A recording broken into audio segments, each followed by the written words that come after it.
Okay.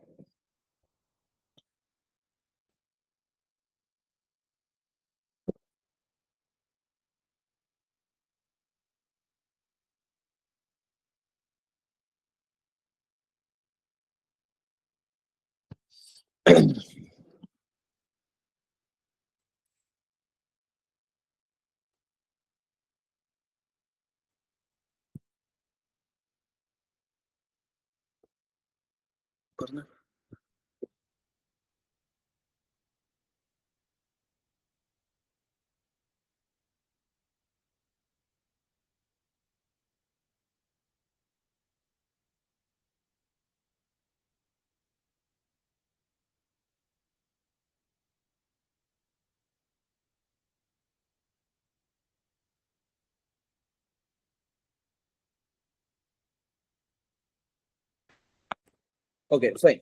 So, good evening. ഇന്ന് നമ്മൾ class 5 അല്ലേ? ഓക്കെ, 5ാമത്തെ ക്ലാസ് അല്ലെന്ന്.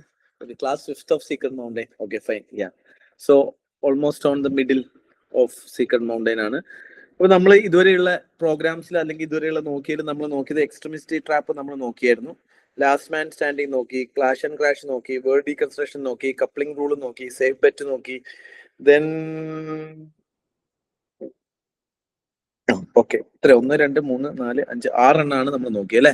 ഇനി നമുക്ക് നോക്കാനുള്ളത് ബേസിക്കലി എന്താണ്? കോൺസ്റ്റിറ്റ്യൂഷണൽ കൺസിസ്റ്റൻസി ആണ് ഇന്ന് നമ്മൾ എന്ത് ചെയ്യാൻ പോകുന്നത് കേട്ടോ. സോ അതുമായി ബന്ധപ്പെടുന്ന ക്വസ്റ്റ്യൻസ് ആയിരിക്കും നമ്മൾ ഇന്ന് മേജർ ആയിട്ട് നോക്കാൻ പോകുന്ന ക്വസ്റ്റ്യൻസ് എല്ലാം. അതിനകത്ത് അത്യാവശ്യം കോൺസ്റ്റിറ്റ്യൂഷൻ വെച്ച് നോക്കുമ്പോൾ നിങ്ങൾക്ക് അറിയാം പൊളിറ്റി ബേസ്ഡ് ക്വസ്റ്റ്യൻസ് ആയിരിക്കും.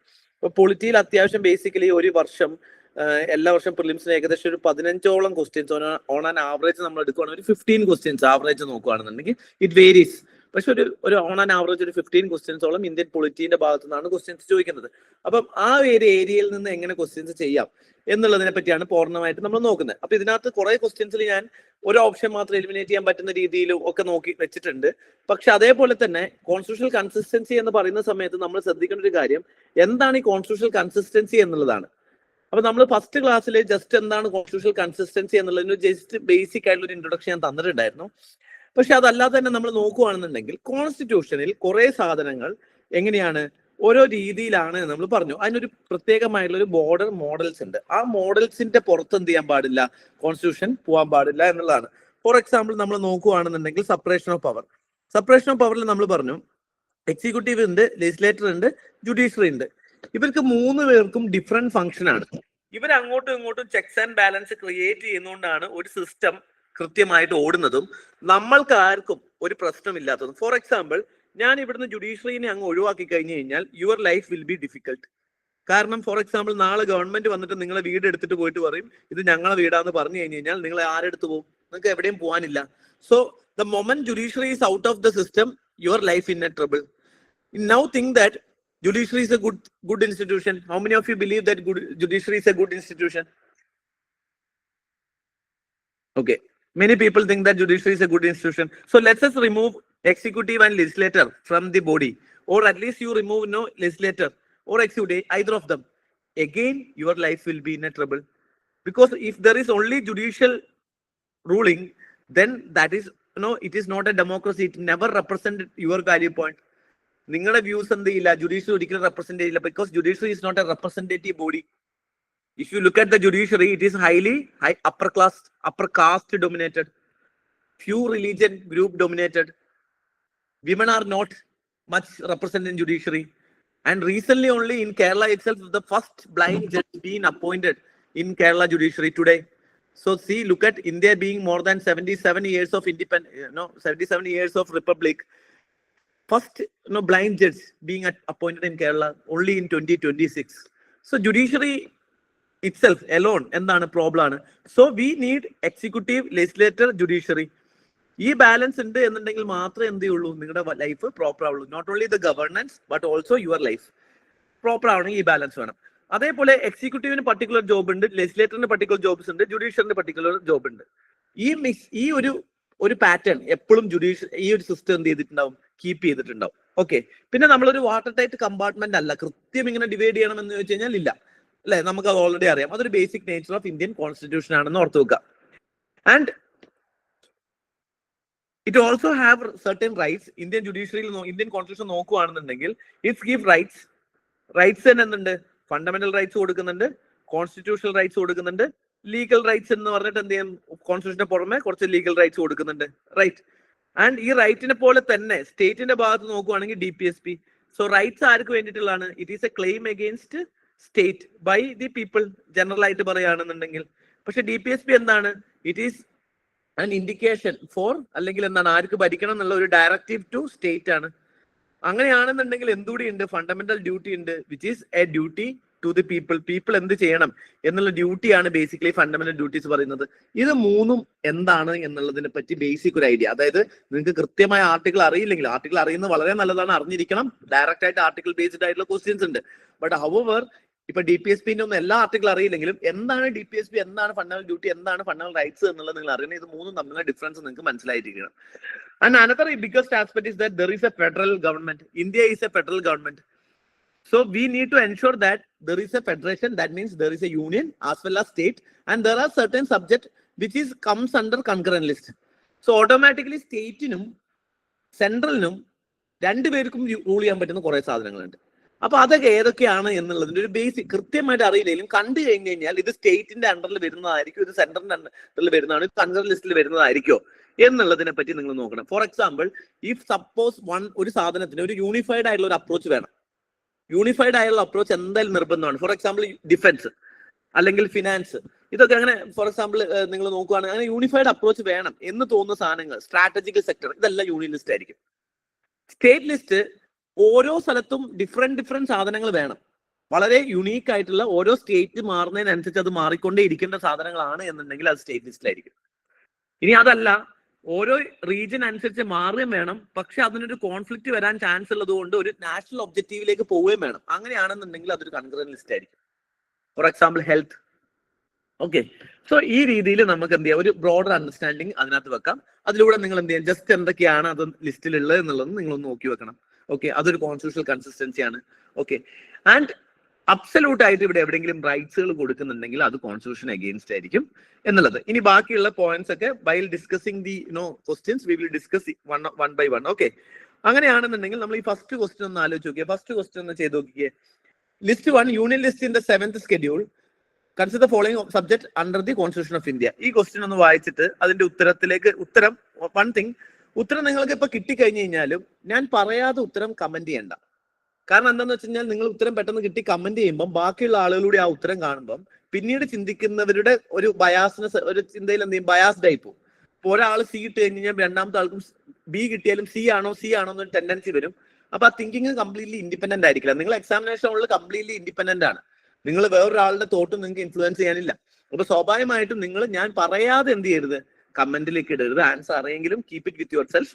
ഞാൻ പറഞ്ഞിട്ട് ശേഷം മാത്രം എന്ത് ചെയ്താൽ മതി, നിങ്ങൾ ആൻസർ കമന്റിൽ ഇട്ടാൽ മതി കേട്ടോ. ഞാൻ ഇവിടെ എന്തായാലും പറയാം.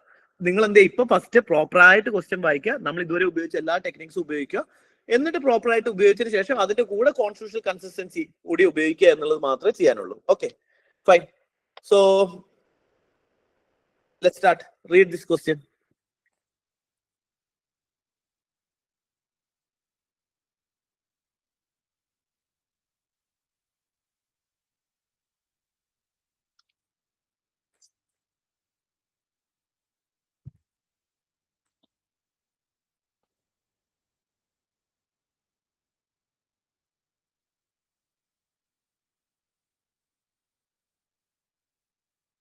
ഓക്കെ, ഇതിൽ ഏത് സ്റ്റേറ്റ്മെന്റ് ആദ്യം എലിമിനേറ്റ് ചെയ്യാം? ഓപ്ഷൻ നോക്കുമ്പോൾ നമുക്ക് ഒരു കാര്യം മനസ്സിലായില്ലേ, അറ്റ്ലീസ്റ്റ് 2 സ്റ്റേറ്റ്മെന്റ് എന്താണ് ശരിയാണ്. എന്തിനെ പറ്റിയാണ് ചോദിക്കുന്നത് എന്നുള്ളതും നമുക്ക് മനസ്സിലായി. എന്തിനെ പറ്റിയാണ് ചോദിക്കുന്നത്? State legislature of not less than 1/2 of the state is required to before presenting the bill to the President of India for assent. അപ്പൊ നമുക്ക് ഇത് വായിച്ചു കഴിഞ്ഞാൽ എന്താ സാധനം എന്ന് മനസ്സിലാവുന്നില്ല. പക്ഷെ ഈ ഭാഗം വായിച്ചു കഴിയുമ്പോൾ നമുക്ക് മനസ്സിലാവുന്നുണ്ട് എന്താണ് ഇതിനെപ്പറ്റി ഉദ്ദേശിക്കുന്നത് എന്നുള്ളത് സ്പെസിഫിക് ആയിട്ട് ഇതിനകത്ത് കൊടുത്തിട്ടുണ്ട്. സ്റ്റേറ്റ് ലെജിസ്ലേച്ചർ, അതായത് ഒരു സാധനം അമെൻഡ് ചെയ്തതിനു ശേഷം, കോൺസ്റ്റിറ്റ്യൂഷൻ അമെൻഡ് ചെയ്തതിനു ശേഷം 1/2 of the സ്റ്റേറ്റ് ലെജിസ്ലേറ്ററിന്റെ കൂടി വേണം എന്ന് പറയുന്ന സ്റ്റേറ്റ്മെന്റുകൾ ഏതൊക്കെയാണ് എന്നുള്ളതാണ് ചോദ്യം. അതിൽ 2 എന്തായാലും കറക്റ്റ് ആണ്. അപ്പൊ ഇതിൽ 3 2 കറക്റ്റ് ആണ് മിനിമം. ഓക്കെ, ഇനി ഇതിനകത്ത് ഏതെങ്കിലും സ്റ്റേറ്റ്മെന്റ് ഒഴിവാക്കാനുണ്ട് എന്നുണ്ടെങ്കിൽ ഏത് സ്റ്റേറ്റ്മെന്റ്?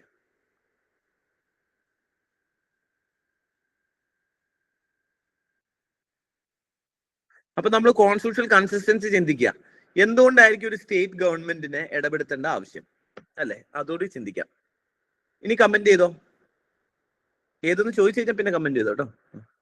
ഏത് സ്റ്റേറ്റ്മെന്റ് ആണ് നിങ്ങൾക്ക് ഒഴിവാക്കാൻ പറ്റുന്നത്? ഫസ്റ്റ് നിങ്ങൾ ഒഴിവാക്കാൻ പോകുന്ന സ്റ്റേറ്റ്മെന്റ് ഏതാണ്? ഇതിനകത്ത് ഒഴിവാക്കാൻ പറ്റുമെങ്കിൽ പറ്റും എന്ന് പറയാം, ഇല്ല എന്നുണ്ടെങ്കിൽ ഇല്ല എന്നും പറയാം. ഒരു സ്റ്റേറ്റ്മെന്റും ഒഴിവാക്കാൻ പറ്റില്ല എന്ന് പറയുന്നത് തംസപ്പെട്ട്. അങ്ങനെ ആരുമില്ല. അങ്ങനെയാണെങ്കിൽ സ്റ്റേറ്റ്മെന്റ് 1 ഒഴിവാക്കാന്ന് പറയുന്നവരൊന്ന് തംസപ്പ് വരുമോ?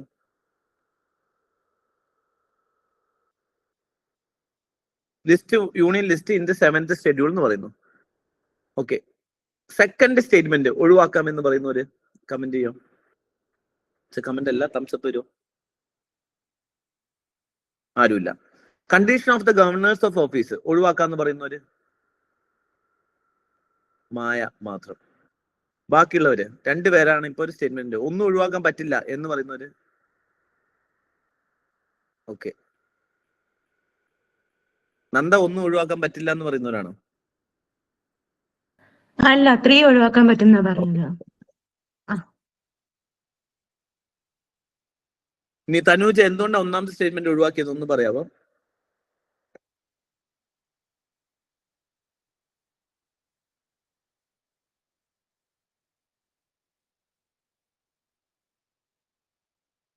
Okay fine. Okay fine.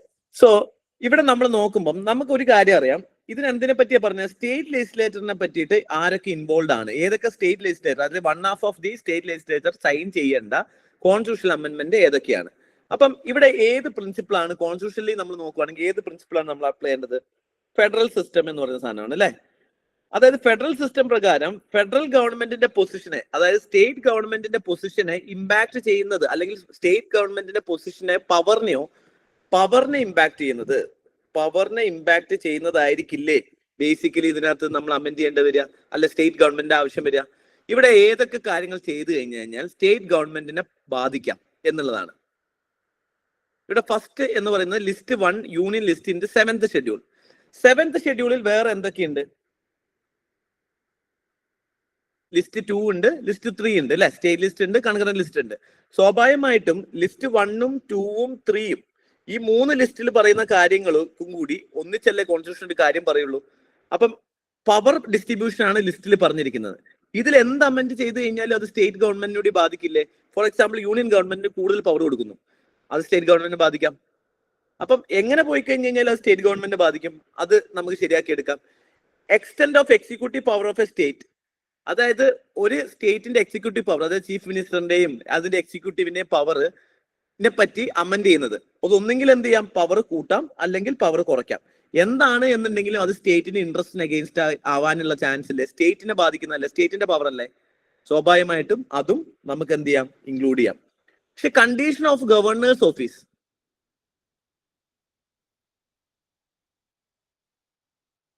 ശരിയായി വരുമോ? അത് ശരിയായിരിക്കും എന്ന് പറയുന്നത് എത്ര പേരുണ്ട്? ഒന്ന് തംസപ്പെട്ടെ. വരില്ലല്ലോ. ഒന്ന്, ഗവർണറിന്റെ ഓഫീസിന്റെ കണ്ടീഷൻ എക്സ്പ്ലനേറ്ററി ആയിട്ട് കൊടുത്തിട്ടുണ്ടോ? ഭയങ്കരമായിട്ട് ഇല്ല. അയാൾ ഒരു നോമിനൽ ഹെഡ്, റിയൽ പവർ ഗവർണറിന്റെ ഓഫീസിലുണ്ടോ? ഫ്രം വെയർ ഗവർണർ ഓഫീസിന്റെ പവർ എവിടുന്ന് വരും? It is only from the council of മിനിസ്റ്റേഴ്സിന്റെ എയ്ഡ് ആൻഡ് അഡ്വൈസിലാണ് ഗവർണർ വർക്ക് ചെയ്യുന്നത്. And there are few exceptions, അത്രേ ഉള്ളൂ. അപ്പൊ ഗവർണറിന്റെ ഓഫീസിന്റെ കണ്ടീഷൻസിൽ അത് അമെന്റ് ചെയ്യുന്നത് കൊണ്ട് ബേസിക്കലി ഓഫീസ് കണ്ടീഷൻസ് ആണ്. ഓഫീസ് കണ്ടീഷൻസ് പറഞ്ഞാൽ എന്തായിരിക്കും അർത്ഥം? ഏത് വയസ്സുള്ള ആളെ വേണം, ഏത് ബാക്ക്ഗ്രൗണ്ടിൽ നിന്ന് വേണം, അല്ലാതെ ഗവർണറിന്റെ പവറിനെ പറ്റിയുണ്ട്. കണ്ടീഷൻ ഓഫ് ഗവർണേഴ്സ് ഓഫീസ് എന്നാണ് പറയുന്നത്. അപ്പം എന്താ കണ്ടീഷൻസ് ആയിരിക്കണം? പവർ കൂട്ടുന്നു പറയുന്നില്ല, പവർ കുറയ്ക്കുന്നു പറയുന്നില്ല. കണ്ടീഷൻസ് ഓഫ് ഗവർണറിന്റെ ഓഫീസ് മാത്രമാണ് എന്ത് ചെയ്യുന്നത് ഇവിടെ പറഞ്ഞുള്ളൂ. അതെന്താവാം? ഏത് സ്റ്റേറ്റിൽ നിന്നുള്ള ആള് വേണം, അല്ലെങ്കിൽ കേരളത്തിൽ നിന്നുള്ള ആള് തന്നെ കേരളത്തിൽ പറ്റുമോ, എത്ര ഏജ് വേണം എന്നുള്ള ആള് വേണം. പിന്നെ കണ്ടീഷൻസ് എന്ത് ചെയ്യുന്നില്ല, പറയുന്നില്ല. And governor is just a middle man between central and state എന്നുള്ള നമുക്കറിയാം. പവേഴ്സ് ആയിട്ട് എന്താണ്, ഡിസ്ക്രിഷണറി പവേഴ്സ് ഉണ്ട് ഇൻ സ്പെസിഫിക് സിറ്റുവേഷൻ. അല്ലെങ്കിൽ എന്താണ്, basically aid and advice of council of ministers ആണ്. സോ ഓട്ടോമാറ്റിക്കലി എന്താണ്, ഇത് ഒരു വലിയ ഇമ്പോർട്ടന്റ് ഫാക്ടർ അല്ല, എലിമിനേറ്റ് ചെയ്യാം. തേർഡ് എലിമിനേറ്റ് ചെയ്ത് കഴിഞ്ഞാൽ നിങ്ങൾക്ക് എന്ത് ചെയ്യും, ഡയറക്റ്റ് ആയിട്ട് ആൻസറിലേക്ക് കിട്ടാൻ പറ്റും. ക്ലിയർ അല്ലേ? ക്ലിയർ ആയതോ ഒന്ന് തംസപ്പെടുവോ?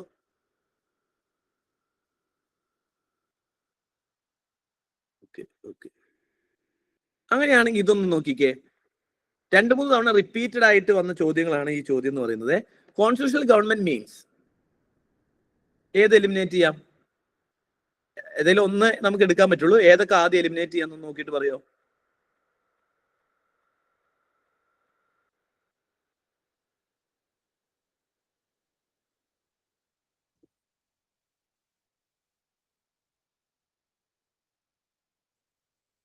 ഓക്കെ, ഞാൻ പറഞ്ഞേക്കാം, പറയാട്ടോ. ഒന്ന് വായിച്ചു നോക്കി, ഇതിനകത്ത് ഏതൊക്കെ എലിമിനേറ്റ് ചെയ്യാന്ന് നോക്കിക്കേ.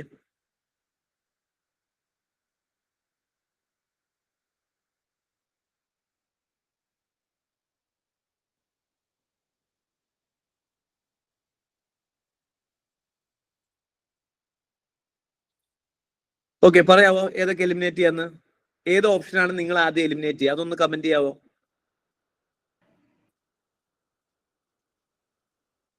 സി എലിമിനേറ്റ് ചെയ്യാന്ന് പറയുന്നു. പിന്നെ ബിയും അതുപോലെ തന്നെ നോമിനൽ പവർ. ബിയും സിയും എന്ന് പറയുന്നു. Government enjoy nominal power, government enjoy real power. രണ്ടും എന്താണ്? ക്ലബ് ചെയ്യാം. രണ്ടും തമ്മിൽ റിയൽ പവറും നോമിനൽ പവർ വെച്ചുകൊണ്ട് കോൺസ്റ്റിറ്റ്യൂഷൻ. അങ്ങനെയാണെന്നുണ്ടെങ്കിൽ US നോക്കിക്കഴിഞ്ഞ് കഴിഞ്ഞാൽ ഹെഡ് ഓഫ് ദി ഗവൺമെന്റ് എന്ത് ചെയ്യുന്നുണ്ട്? റിയൽ പവർ യൂസ് ചെയ്യുന്നുണ്ട്, മറ്റേ ആള് നോമിനൽ പവർ യൂസ് ചെയ്യുന്നുണ്ട്. അപ്പം രണ്ടിലും കോൺസ്റ്റിറ്റ്യൂഷൻ ഉണ്ട്. അപ്പം അതായിരിക്കില്ല കോൺസ്റ്റിറ്റ്യൂഷൻ എന്നുള്ളത് നമുക്ക് ഉറപ്പായിട്ടും ബിനെയും സിനെയും ആദ്യം എലിമിനേറ്റ് ചെയ്ത് കളയാം. ഓക്കെ, ഇനിയോ? ഇനി ഇത് എലിമിനേറ്റ് ചെയ്തൂടെ? Representative government of a nation with federal structure. Federal structure വേണമെന്ന് നിർബന്ധം പിടിക്കേണ്ട കാര്യമുണ്ടോ? Representative government of a nation with federal സ്ട്രക്ചറിൽ മാത്രമാണോ കോൺസ്റ്റിറ്റ്യൂഷൻ ഉണ്ടാവുക? കോൺസ്റ്റിറ്റ്യൂഷൻ ഫെഡറലിസം മാത്രമാണ് പറയുന്നുള്ളത്. ഫോർ എക്സാമ്പിൾ, കോൺസ്റ്റിറ്റ്യൂഷനിൽ എന്ത് പറയുന്നുണ്ട്? ഫണ്ടമെന്റൽ റൈറ്റ് പറയുന്നുണ്ട്. ഈ ഫണ്ടമെന്റൽ റൈറ്റും ഫെഡറലിസം തമ്മിലുള്ള ബന്ധം എന്താ? What is the relation between fundamental rights and federalism?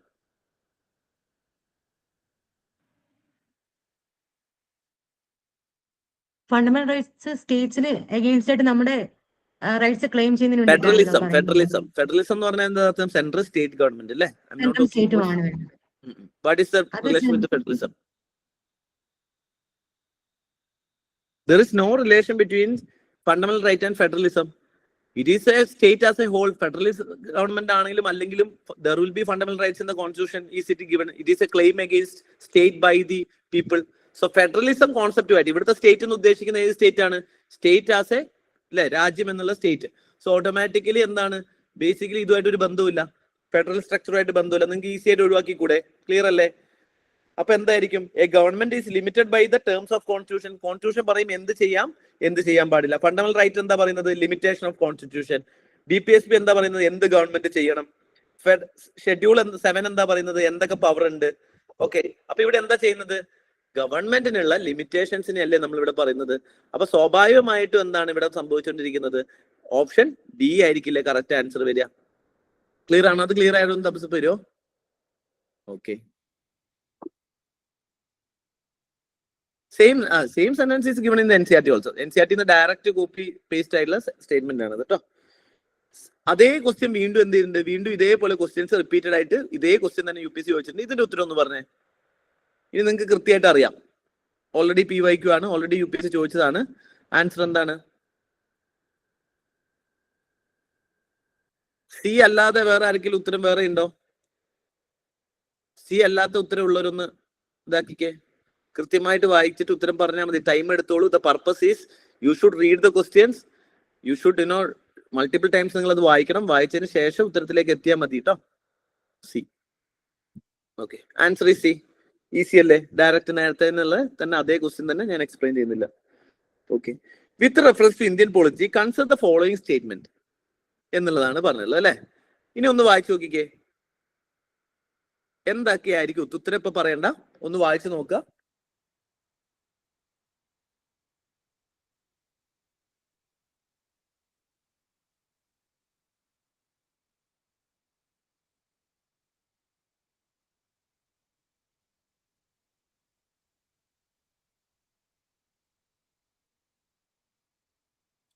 എല്ലാ സ്റ്റേറ്റ്മെന്റും കൃത്യമായിട്ട് വായിക്കാം. ഇതിൽ എന്തെങ്കിലും ഒഴിവാക്കാനുണ്ടോ? ഏതെങ്കിലും എക്സ്ട്രീം സ്റ്റേറ്റ്മെന്റ് ഉണ്ടോ നോക്ക്. കോൺസ്റ്റിറ്റ്യൂഷൻ ഇൻകൺസിസ്റ്റന്റ് ആയ സ്റ്റേറ്റ്മെന്റുകൾ ഉണ്ടോ നോക്കിയേ.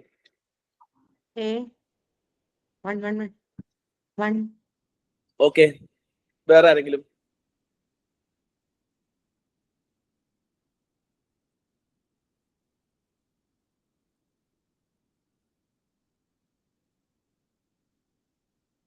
ബാക്കിയുള്ളവർക്ക് ഏതെങ്കിലും സ്റ്റേറ്റ്മെന്റ് ഒഴിവാക്കാനുണ്ടോ? ഗൗതം പറയുന്നു രണ്ടാമത്തെ സ്റ്റേറ്റ്മെന്റ്, തനുജ് പറയുന്നു രണ്ടാമത്തെ സ്റ്റേറ്റ്മെന്റ്. ഒന്നാമത്തെ സ്റ്റേറ്റ്മെന്റ് എലിമിനേറ്റ് ചെയ്യാന്ന് പറയുന്ന എത്ര പേരുണ്ട്?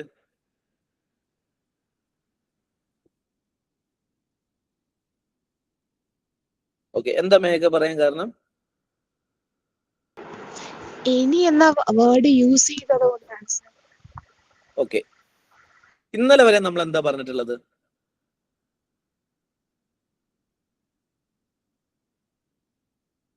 Just because of there is a word, we cannot eliminate a statement. ഞാൻ ഫസ്റ്റ് ക്ലാസ് തൊട്ട് നമ്മൾ എപ്പോഴും പറയുന്ന സാധനം എന്താണ്? ഓള് കണ്ടുകൊണ്ട് എലിമിനേറ്റ് ചെയ്യാൻ പറ്റില്ല, നോട്ട് കണ്ടുകൊണ്ട് എലിമിനേറ്റ് ചെയ്യാൻ പറ്റില്ല, എനി കണ്ടുകൊണ്ട് എലിമിനേറ്റ് ചെയ്യാൻ പറ്റില്ല, എക്സ്റ്റെൻസീവ്ലി കണ്ടുകൊണ്ട് എലിമിനേറ്റ് ചെയ്യാൻ പറ്റില്ല, റാപ്പിഡ്ലി കണ്ടുകൊണ്ട് എലിമിനേറ്റ് പറ്റില്ല. പിന്നെ എങ്ങനെയാണ് നമ്മൾ എലിമിനേറ്റ് ചെയ്യുന്നത്?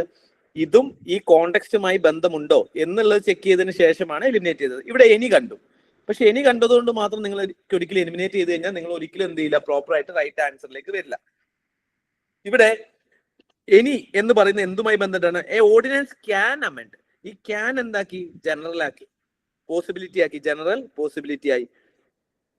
എനി സെൻട്രൽ ആക്ട് സ്പെസിഫിക് ആക്കി, സെൻട്രൽ ആക്ട്. സെൻട്രൽ ആക്ട് എന്ന് പറഞ്ഞു കഴിഞ്ഞാൽ ബേസിക്കലി ഇവിടെ എന്തായിരിക്കും സെൻട്രൽ ആക്ട്? യൂണിയൻ ഗവൺമെന്റിന്റെ act.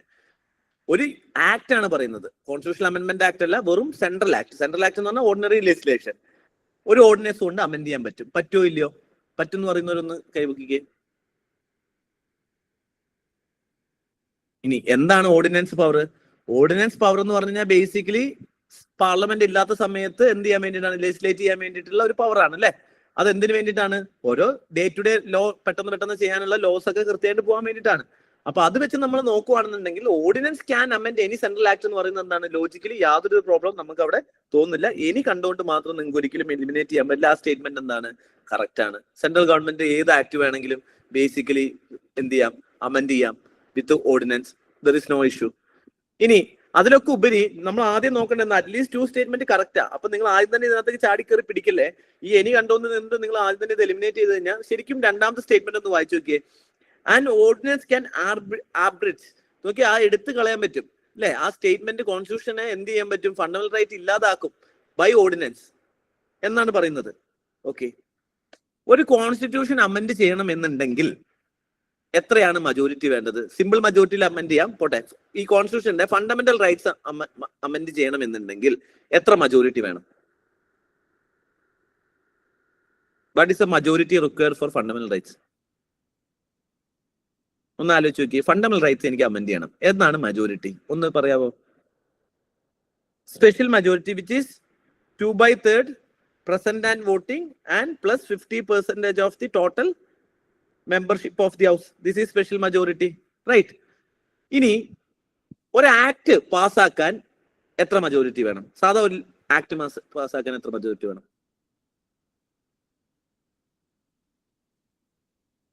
Simple majority which is 50% of present and voting. That to not the membership, present and voting. 50% of the present and voting. Now ordinance is 50%. Ordinance is equal to 50% of present and voting, right? കാരണം ഏത് act വേണമെങ്കിലും ചെയ്യാൻ പറ്റുന്ന ordinance. കോൺസ്റ്റിറ്റ്യൂഷനിൽ നോക്കുകയാണെന്നുണ്ടെങ്കിൽ consistent ആണോ നോക്കിക്കേ. Ordinance എന്ന് പറഞ്ഞു കഴിഞ്ഞാൽ സാധാ ലോ അമെന്റ് ചെയ്യാനുള്ളത്. അപ്പം അവിടുത്തെ മജോറിറ്റി എത്രയാണ്? 50% പ്രസന്റ് ആൻഡ് വോട്ടിംഗ് ചെയ്യാൻ പറ്റുന്നതെല്ലാം വേണമെങ്കിൽ ചിലപ്പോൾ ഓർഡിനൻസിൽ ചെയ്യാൻ പറ്റിയേക്കാം. മാക്സിമം നമുക്ക് അത് അറിയാൻ പറ്റുള്ളൂ. പക്ഷേ ഫണ്ടമെന്റൽ റൈറ്റ് ചെയ്യണമെങ്കിൽ 2/3 വേണം. Then how come a 50% majority ചെയ്യേണ്ട സാധനത്തെയും കൊണ്ട് ഫണ്ടമെന്റൽ റൈറ്റ് ചെയ്യാൻ പറ്റുമോ? അവിടെ കോൺസ്റ്റിറ്റ്യൂഷൻ ഇൻകൺസിസ്റ്റന്റ് എന്താണെന്ന് മനസ്സിലായോ? ഇവിടെ 50% എന്ന് പറയുന്നതാണ് ബേസിക്കലി എന്ന് പറയുന്നത് കോൺസ്റ്റിറ്റ്യൂഷൻ ഇൻകൺസിസ്റ്റൻസ് എന്ന് പറയുന്നത്. 50% എന്ത് ചെയ്യുന്നു? ഓർഡിനൻസ് 50% ആണ് ഉള്ള ഒരു സാധനത്തിന് അമെന്റ് ചെയ്യുന്ന സാധനം വെച്ചിട്ട് നമ്മൾ ഫണ്ടമെന്റൽ റൈറ്റ്സ് ആണ് അമെന്റ് ചെയ്യാൻ നോക്കുന്നത്. അപ്പൊ ഫണ്ടമെന്റൽ റൈറ്റും കോൺസ്റ്റിറ്റ്യൂഷൻ അമെന്റ് ചെയ്യാനും എന്ത് പറ്റില്ല? ഓർഡിനൻസ് കൊണ്ട് പറ്റില്ല. ക്ലിയർ? അങ്ങനെയാണ് 2-നെ നമുക്ക് ഈസി ആയിട്ട് എലിമിനേറ്റ് ചെയ്തൂടെ? 2-നെ അങ്ങ് എലിമിനേറ്റ് ചെയ്ത് നോക്കിക്കേ. 1 and 3 ബാക്ക് ഡേറ്റിൽ പറ്റുമോ എന്നുള്ളതാണ് ചോദ്യം. ഓർഡിനൻസ് നമുക്കറിയാം ലോ ആണ്. ഒരു ലോ ബാക്ക് ഡേറ്റിൽ റെട്രോസ്പെക്റ്റീവ്ലി ഉണ്ടാക്കാൻ പറ്റുമോ? ഫോർ എക്സാമ്പിൾ ഒരു നോർമൽ ലോ വിചാരിക്കുക, ഒരു സിവിൽ ലോ 2010 മുതൽ ആപ്ലിക്കബിൾ ആണ് എന്ന് പറയാൻ പറ്റുമോ? ഇപ്പൊ ഉണ്ടാക്കിയിട്ട് പറയാൻ പറ്റും അല്ലെ? ഒരു പ്രശ്നമില്ല. അങ്ങനെ പറയുന്നതിന് എന്താ പ്രശ്നം? പക്ഷെ ക്രിമിനൽ ലോ പറ്റുമോ? ഇല്ല ഇല്ല ഇല്ല ഇല്ല, ഞാൻ വെച്ചു മുദ്രാവാക്യാണ്. ഓക്കെ, ക്രിമിനൽ ലോ പറ്റില്ല. അതാ ഞാൻ ഇങ്ങനെ പിന്നെ റിപ്പീറ്റ് ചെയ്ത് പറയാം. അല്ല, ഞാൻ വെറുതെ പറഞ്ഞതാ. ക്രിമിനൽ ലോ എന്ത് ചെയ്യാൻ പറ്റില്ല, നമുക്ക് ബാക്ക് ഡേറ്റ് പറ്റില്ല. സിവിൽ ലോ പറ്റോ? പറ്റും. Okay, so answer 1 and 3. അത് ക്ലിയർ ആയില്ലേ? ആ ക്വസ്റ്റ്യൻ ക്ലിയർ ആവാത്ത ആരെങ്കിലും ഉണ്ടോ? ഓക്കെ, ഇനി അടുത്ത ക്വസ്റ്റ്യൻ നോക്കി. Anti defection law in consider the following statement. Anti defection ലോയുമായി ബന്ധപ്പെട്ട് താഴെ കൊടുക്കുന്ന സ്റ്റേറ്റ്മെന്റുകൾ പങ്കെടുക്കുക. അപ്പൊ നമ്മൾ എന്തൊക്കെ വായിക്കണം? ആദ്യം ആന്റി ഡിഫെക്ഷൻ എന്താണെന്നുള്ള ഒന്ന് ആലോചിക്കണം. അതിൽ നിന്ന് നമുക്ക് എന്തൊക്കെ ഇൻഫർമേഷൻ കിട്ടും? എന്തിനാണ്? വാട്ട് ഇറ്റ് ഈസ്, എവിടെയാണ് ഇത് കൊടുത്തിട്ടുള്ളത്, വേർ, വൈ, ഹൗ എന്നൊക്കെ വെറുതെ ആലോചിച്ച് നോക്കിക്കഴിഞ്ഞാൽ നിങ്ങൾക്ക് മാക്സിമം ഡീറ്റെയിൽസ് കിട്ടും. നിങ്ങൾ പഠിക്കുന്ന സമയത്ത് ഓരോ സ്ഥാനം വായിക്കുമ്പം അത് അടച്ചു വെച്ചതിന് ശേഷം അതൊന്ന് റീകളക്ട് ചെയ്യാൻ ശ്രമിച്ചു കഴിഞ്ഞാൽ കുറച്ചുകൂടി ക്ലാരിറ്റി കിട്ടും കേട്ടോ. ഒന്ന് വായിച്ചു നോക്കിക്കേ. വായിച്ചു നോക്കിയിട്ട് എന്തൊക്കെ കാര്യങ്ങൾ ചെയ്യാൻ പറ്റുന്നു നോക്കിയേ.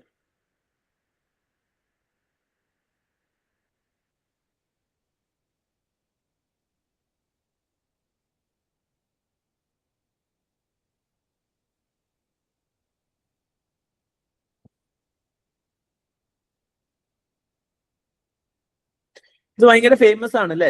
ഇപ്പൊ BJP ഗവൺമെന്റ് പണ്ടുണ്ടായിരുന്നു, പിന്നെ BJP ഗവൺമെന്റ് വന്നതിന് ശേഷം anti defection is very common. So എപ്പോഴും ന്യൂസ് പേപ്പറിലുള്ളതാണ്.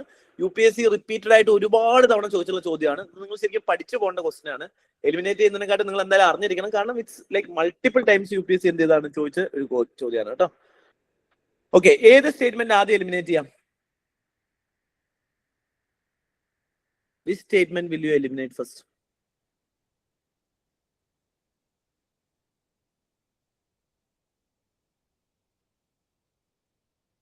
എ എന്ന് പറയുന്നു.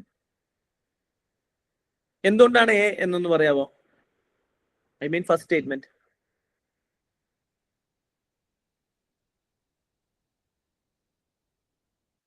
എന്തുകൊണ്ടാണ്? Within 6 months. അതുകൊണ്ട് എന്താ പ്രോബ്ലം?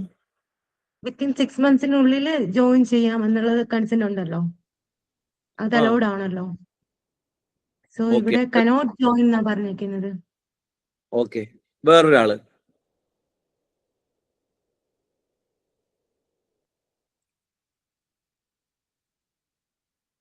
നന്ദ പറഞ്ഞത് കറക്റ്റ് ആണ്, പക്ഷെ നന്ദ പറഞ്ഞ എന്താണ്? നോളജ് ആണ് അല്ലെ? വേറൊരാള് വേറെ എന്തെങ്കിലും എക്സ്പ്ലനേഷൻ ഉണ്ടോ? നോളജ് അല്ലാതെ വേറെ ആർക്കെങ്കിലും എന്തെങ്കിലും ചിന്തിക്കാൻ പറ്റുമോ? എന്തെങ്കിലും ലോജിക്കലി പ്രശ്നം ഉണ്ടോ നിങ്ങൾക്ക് അവിടെ? Cannot join within 6 months.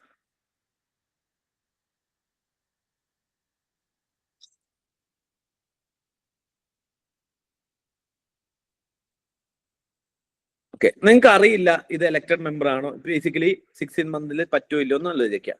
First thing is it's A nominated member. Who is a nominated member? ആരായിരിക്കും പൊതുവെ? നമ്മളിപ്പം സുരേഷ് ഗോപി അങ്ങനെ കുറെ ആളുകൾ നോമിനേറ്റ് ചെയ്ത് അപ്പോയിന്റ് ചെയ്യുന്നുണ്ട്. അപ്പോഴും സുരേഷ് ഗോപിനെ എങ്ങനെ അപ്പോയിന്റ് ചെയ്തത്? ഏതിന്റെ ബാക്ക്ഗ്രൗണ്ടിലാണ്? Art. So basically we appoint people from different ബാക്ക്ഗ്രൗണ്ട്സിനകത്ത് അല്ലെ? ആർട്സ്, സ്പോർട്സ്, അതുപോലെ തന്നെ അക്കാഡമിക്കലി ഭയങ്കര എന്തെങ്കിലും സാധനങ്ങൾ ഉണ്ടെന്നുണ്ടെങ്കിൽ, പിന്നെ നമ്മൾ പൈസയുള്ള ചില വിജയ മല്യയെ പോലെയുള്ള കുറച്ച് ആളുകൾ നമ്മൾ പൈസ കൊടുത്ത് ചെയ്യാറുണ്ട്. ഇതൊരു ഫണ്ടിന് വേണ്ടിയിട്ട്. ഓക്കെ, അപ്പം ബേസിക്കലി എന്താണ് nominated members means they do not have any, mostly എന്തായിരിക്കാം ഉള്ള ആളുകളുണ്ട്. ഞാൻ പറയുന്നു മോസ്റ്റ്ലി എന്താവാം, there is no political affiliation ഇല്ല. But you know that Rajya Sabha and Lok Sabha seats are based on political affiliation അല്ലെ? നമ്മൾ സംസാരിക്കാനുള്ള സമയം പൊളിറ്റിക്കൽ അഫിലിയേഷൻ ആണ്. ഇപ്പൊ BJP പാർട്ടി ജോയിൻ ചെയ്യാം, കോൺഗ്രസിൽ ജോയിൻ ചെയ്യാം, CPM ജോയിൻ ചെയ്യാം, and there R multiple parties, regional parties. അപ്പൊ ബേസിക്കലി ഏത് പാർട്ടിയിൽ വേണമെങ്കിലും ജോയിൻ ചെയ്യാം. ഇനി ആലോചിച്ച് നോക്കിയേ, നോമിനേറ്റഡ് മെമ്പറിന് ഏതെങ്കിലും ഒരു പൊളിറ്റിക്കൽ പാർട്ടിയിൽ ജോയിൻ ചെയ്യാൻ പറ്റോ ഇല്ലോ നമുക്കറിയില്ല. പക്ഷെ ആദ്യത്തെ 6 months ജോയിൻ ചെയ്യാൻ പാടില്ല എന്ന് പറയുന്നു. അതിനർത്ഥം എന്താണ്? 6 മാസം കഴിഞ്ഞ് കഴിഞ്ഞാൽ എന്ത് വേണമെങ്കിലും ചെയ്യാം എന്നുള്ളതല്ല അതിന്റെ അർത്ഥം. That means after 6 months he can switch to any party, political party. He can join BJP, tomorrow he can go back to Congress, because he is a nominated member. അതൊരു ഇൻകൺസിസ്റ്റന്റ് അല്ലേ?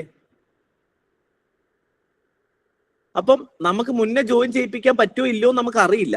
പക്ഷേ ഇത് പറയുന്നത് it cannot join any political party within 6 months of being appointed house എന്നാണ്. അതിന്റെ അർത്ഥം എന്താണ്? Automatically after 6 months he can join any political party wherever he wants. So there is no expiry date ഇതിനകത്ത് കൊടുത്തിട്ടില്ല അന്നേരം.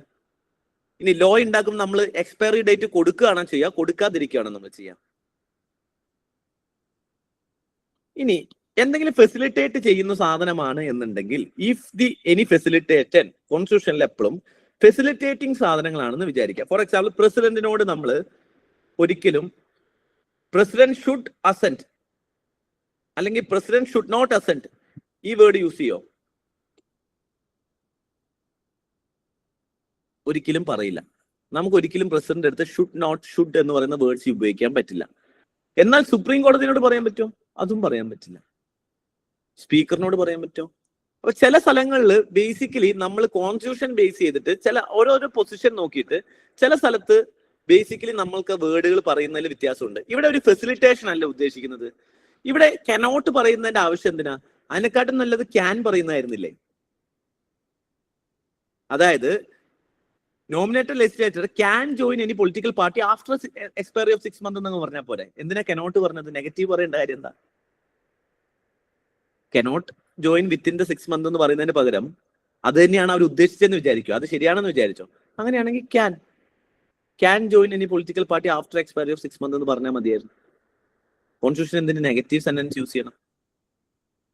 പൊതുവെ കോൺസ്റ്റിറ്റ്യൂഷനിൽ negative സ്റ്റേറ്റ്മെന്റുകൾ ഉണ്ട്, പക്ഷെ നെഗറ്റീവ് സ്റ്റേറ്റ്മെന്റുകൾ ഹൈലി റെസ്ട്രിക്റ്റീവ് ആയിരിക്കും. ഓക്കെ, ഇപ്പൊ ഫോർ എക്സാമ്പിൾ കോൺസ്റ്റിറ്റ്യൂഷൻ വേണേ പറയായിരുന്നു right to freedom of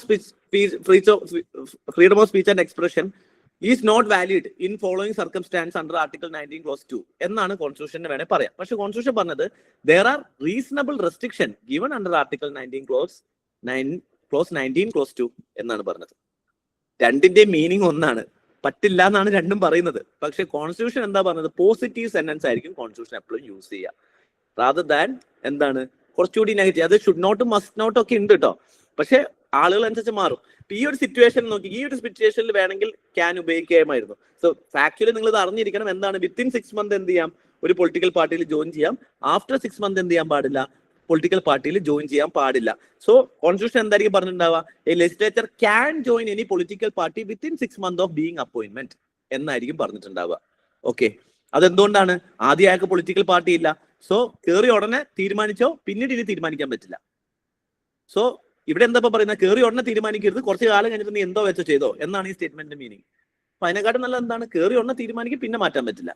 okay, within the 6 months. So ഈ സ്റ്റേറ്റ്മെന്റ് തെറ്റായിരിക്കും. ഇത് ശരിയാണോ? The law does not provide any time frame within which the presiding officer has to decide defection.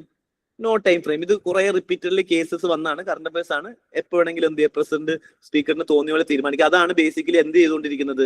ഇപ്പം for example കർണാടകയിലൊക്കെ നടന്നത് BJP എന്ത് ചെയ്യും? BJPക്കാര് basically ഇവരെ ഇങ്ങോട്ട് മാറ്റി കഴിഞ്ഞിട്ട് ഓട്ടോമാറ്റിക്കലി ഭരണം പോവും. BJP സ്പീക്കർ ആരത് വരും? BJPന്റെ സ്പീക്കർ വരും. ഇനി BJP ആണല്ലോ ഡിഫെക്ഷൻ തീരുമാനിക്കേണ്ടത്. അപ്പൊ സ്പീക്കർ ആണല്ലോ തീരുമാനിക്കേണ്ടത്. സ്പീക്കർ അങ്ങ് തീരുമാനിക്കുന്നില്ല. ഞാനിപ്പോ കേസ് എടുക്കുന്നില്ലെന്നേ, ആർക്കൊന്നും പറയാൻ പറ്റില്ല, ഇതെന്റെ ഡിസ്ക്രിപ്ഷൻ അല്ലേ. അപ്പൊ സ്വാഭാവികമായിട്ടും ഡിഫെക്ഷനിൽ എന്ത് ചെയ്യില്ല? പുറത്തു പോവില്ല. So loophole in the law.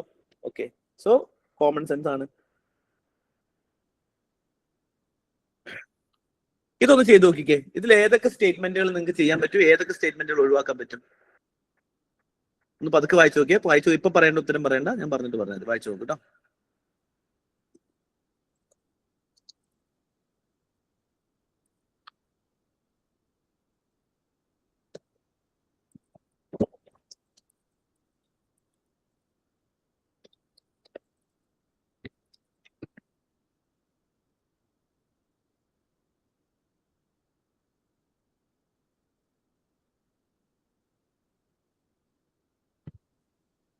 വളരെ ഫാക്ച്വൽ ആയിട്ടുള്ള ഒരു ക്വസ്റ്റ്യൻ ആയിട്ട് തോന്നുന്നില്ലേ? എന്തെങ്കിലും ചെയ്യാൻ പറ്റുമെന്ന് ആലോചിച്ച് നോക്കിയേ.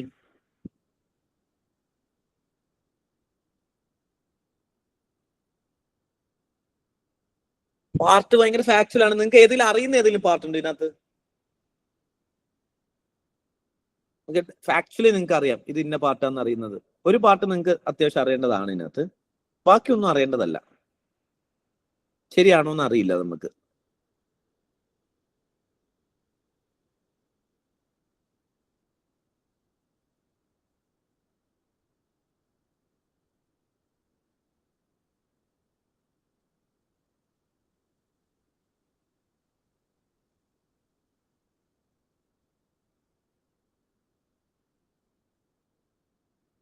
പഞ്ചായത്ത്. Okay,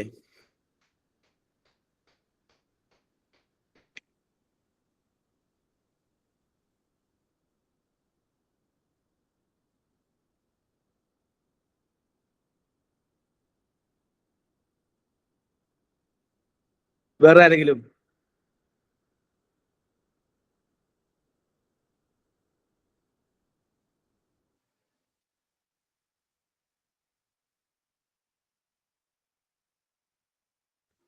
article 368. ആ, അതുകൊണ്ട്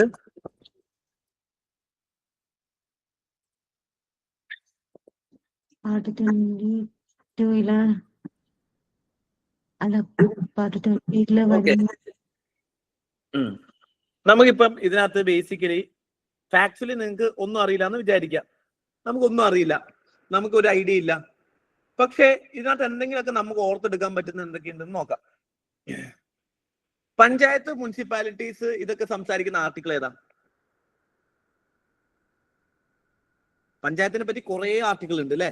പഞ്ചായത്തിന്റെ ഇലക്ഷൻ കമ്മീഷൻ, പഞ്ചായത്തിന്റെ ഫിനാൻസ് കമ്മീഷൻ, പഞ്ചായത്ത് ഗ്രാമസഭ, ഏതെങ്കിലും ഒന്ന് ഓർത്ത് കഴിഞ്ഞാൽ നിങ്ങൾക്ക് കിട്ടും. കുറെ ആർട്ടിക്കിൾ ഉണ്ട് അല്ലെ? പക്ഷെ എല്ലാം ഒരു നമ്പറിലാണ് തുടങ്ങുന്നത്. ഏതാ നമ്പർ എന്നറിയോ പഞ്ചായത്തുമായി ബന്ധപ്പെടുന്ന ആർട്ടിക്കിൾ? ആർക്കെങ്കിലും അറിയെങ്കിൽ ജസ്റ്റ് ഒന്ന് സംശയപ്പെട്ടെ. നിങ്ങൾ വെറുതെ സെർച്ച് ചെയ്യണ്ട, ഇപ്പൊ ഒന്നും അങ്ങനെ നോക്കണ്ട. പക്ഷെ ഇപ്പൊ നിങ്ങൾക്ക് ഓർമ്മയിലുണ്ടോ? ഇല്ല. അപ്പൊ അത് അവിടെ മാറ്റി വെച്ചു, എനിക്കും അറിയില്ല, പോട്ടെ. എമർജൻസി തനൂജയ്ക്ക് ആർട്ടിക്കിൾ 243 എന്നറിയാം. ഓക്കെ, ബാക്കിയുള്ളവർക്ക് അറിയാത്തതുകൊണ്ട് അവിടെ നിൽക്കട്ടെ. ഇനി basically emergency provisions are given in part 18 of the constitution. ഏതെങ്കിലും ആർട്ടിക്കിൾ അറിയോ? എമർജൻസി പ്രൊവിഷൻസ് ഏതാണ്? 358, 360. ഓക്കെ, ഏതാണ് ആർട്ടിക്കിള്? ഈ ആർട്ടിക്കിൾ എല്ലാവർക്കും അറിയുന്നവരൊന്ന് കമന്റ് ചെയ്തേ. കമന്റ് അല്ല, ഒന്ന് തംസപ്പിട്ടെ. Okay, so article 352 to 360 emergency പ്രൊവിഷൻസിനെ പറ്റി പറയുന്നു. ആർട്ടിക്കിൾ 352 നമുക്ക് കണക്കാക്കാം. പ്രൊവിഷൻ റിലേറ്റഡ് ടു അമെൻമെന്റ് ഓഫ് ദ കോൺസ്റ്റിറ്റ്യൂഷൻ പാർട്ട് 20 പറയുന്നു. ഒന്ന് ആർട്ടിക്കിൾ എത്രയായിരിക്കും എന്ന് പറഞ്ഞേ? 368.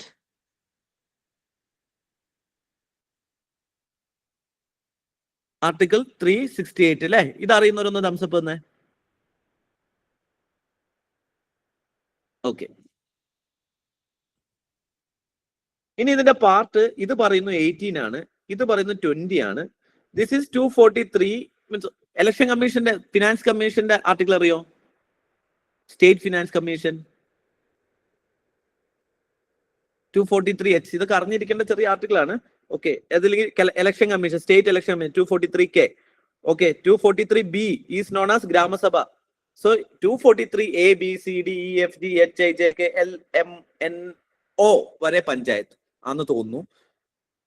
O തൊട്ട് ബേസിക്കലി O തൊട്ട് എന്താണ്? 243 O തൊട്ട് എന്താണ്? Municipalities, O Q S Z, പിന്നെ Z A Z B, അങ്ങനെ അങ്ങനെ എന്ത് ചെയ്യുന്നുണ്ട്? ബേസിക്കലി ഇങ്ങനെയാണ് ആർട്ടിക്കിൾ പോകുന്നത്. ഇനി ഇഫ് യു ലുക്ക് അറ്റ് ഇത് 368 ആണ് എന്നുണ്ടെങ്കിൽ ഇത് 20 ആണെന്ന് പറയുന്നു. 20 ആണോ എന്ന് എനിക്ക് അറിയില്ല കേട്ടോ. 20 ആണെന്ന് എനിക്കും അറിയില്ല, ആർക്കും അറിയില്ല. പക്ഷെ എനിക്ക് അറിയുന്ന ഒരു കാര്യം ഇത് എനിക്കറിയാം. പക്ഷെ അതർവൈസ് ഇത് 20 ആണെന്ന് എനിക്കും അറിയില്ല.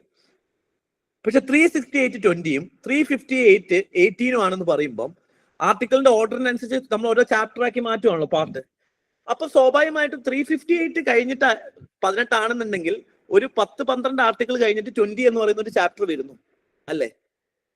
അത് ഇച്ചിരി ലോജിക്കലി ഓക്കെ അല്ലേ നിങ്ങൾക്ക്? ആ കണ്ടിന്യൂഷൻ വരുന്നില്ലേ? 18 20 ഇതിന്റെ ഇടയിൽ എന്തുണ്ട്? 360 തൊട്ടിട്ട് 367 വരെ എന്തോ ഉണ്ട്. അത് പാർട്ട് 19 ആയിക്കോട്ടെ, 368 പാർട്ട് 20 ആവട്ടെ, 352 350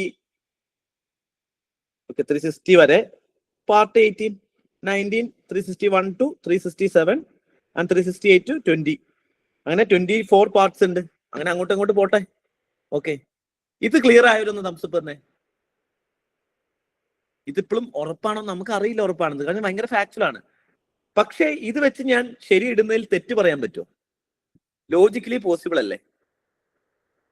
ഓക്കെ, മേഘയ്ക്ക് മനസ്സിലായില്ല. മേഘയ്ക്ക് എന്താ മനസ്സിലാവത്തെന്ന് പറയോ?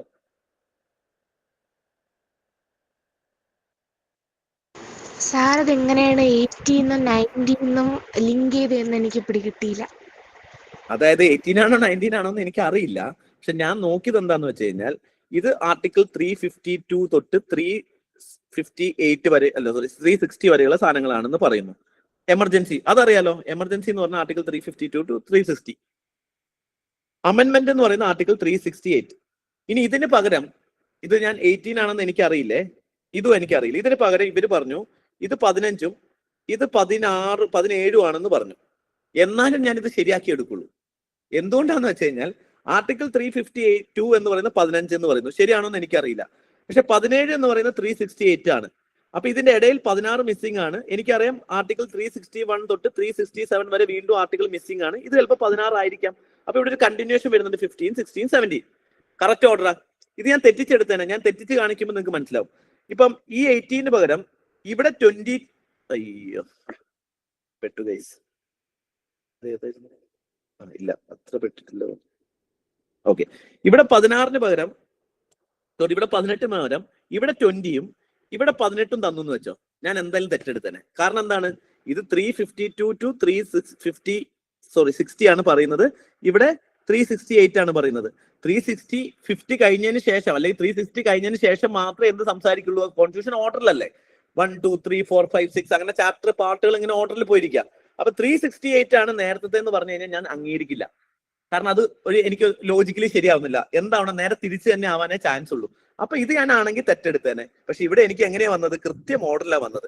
അതുകൊണ്ട് ഞാൻ ഇത് രണ്ടും ശരിയാക്കി എടുക്കുന്നു. അറ്റ്ലീസ്റ്റ് 2 ശരിയാണ്. ഇനി ഇത് തെറ്റാന്ന് വാദിക്കാൻ എന്റെ ഫാക്ട്സ് ഒന്നുമില്ല. Part 9 of the constitution, original കോൺസ്റ്റിറ്റ്യൂഷനിൽ എത്ര പാർട്ട് ഉണ്ടായിരുന്നു? ഓക്കെ, ഇനി അതൊന്നും അറിയണ്ട. ബേസിക്കലി പാർട്ട് 9 ഓഫ് ദ കോൺസ്റ്റിറ്റ്യൂഷനിൽ ബേസിക്കലി എന്ത് ചെയ്തു, പാർട്ട് 9 എന്തിനെ പറ്റിയാ പറയുന്നത്? പഞ്ചായത്ത്. പാർട്ട് 9A ഇത് ബേസിക് ആണ്. പാർട്ട് 9A എന്തിനെ പറ്റിയാ പറയുന്നത്? Basically municipality. അങ്ങനെയാണെങ്കിൽ പാർട്ട് 9B എന്തിനെ പറ്റിയാ ഒന്ന് പറയുന്നു പറഞ്ഞേ. ഇതും നിങ്ങൾ അറിഞ്ഞിരിക്കേണ്ടതാണ്.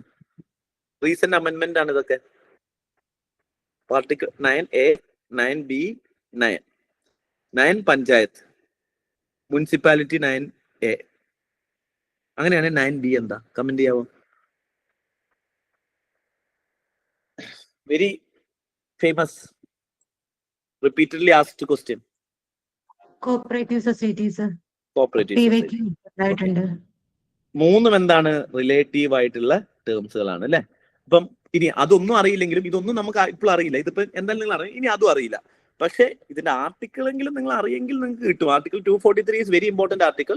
സോ ആർട്ടിക്കിൾ 243, 352, 368 നോക്കിക്കേ, എത്ര ഗ്യാപ്പ് ഉണ്ട് നോക്കിക്കേ.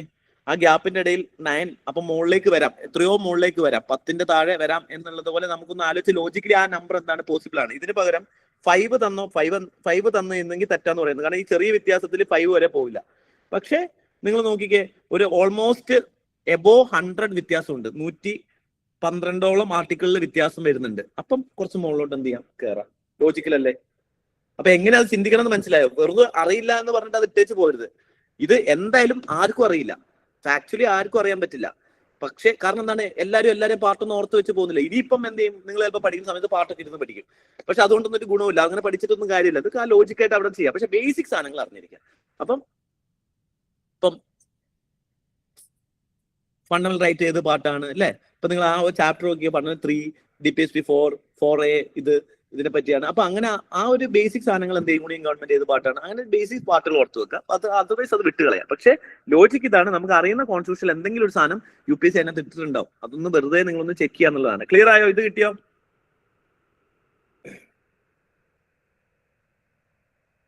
ഓക്കെ, വളരെ ഫാക്ച്വൽ ആയ ക്വസ്റ്റ്യൻ ആണ്. വെറുതെ ഒന്ന് ചിന്തിച്ച് നോക്കിയോ. കുറെ പേര് കഴിഞ്ഞ പ്രാവശ്യം ആക്ച്വലി ഇതൊരു കറണ്ട് അഫയേഴ്സ് ബേസ്ഡ് ക്വസ്റ്റ്യൻ ആണ്. കറണ്ട് അഫയേഴ്സ് ബേസ്ഡ് ആവാൻ കാരണം ഡീലിമിറ്റേഷൻ കമ്മീഷനെ പറ്റിയിട്ട് ഒരുപാട് ആർട്ടിക്കിളും ഒരുപാട് ഡീലിമിറ്റേഷൻ കമ്മീഷൻ അപ്പോയിന്റ് ചെയ്യുന്നതിനെ പറ്റി ഒരുപാട് ചർച്ചകൾ വന്നിട്ടുണ്ടായിരുന്നു. കാരണം 2026 അടുത്ത ഡീലിമിറ്റേഷന്റെ എക്സ്റ്റൻഷൻ തീർന്നു ഈ വർഷം അല്ലെ. അപ്പം 2023 വരെ എത്ര ഡീലിമിറ്റേഷൻ കമ്മീഷൻസ് അപ്പോയിന്റ് ചെയ്തിട്ടുണ്ടെന്നാണ് ചോദ്യം. ഓപ്ഷൻസ് 1, 2, 3, 4 എന്നാണ്. അതുകൊണ്ട് എലിമിനേഷൻ ഒന്നും പോസിബിലിറ്റി ഇല്ല.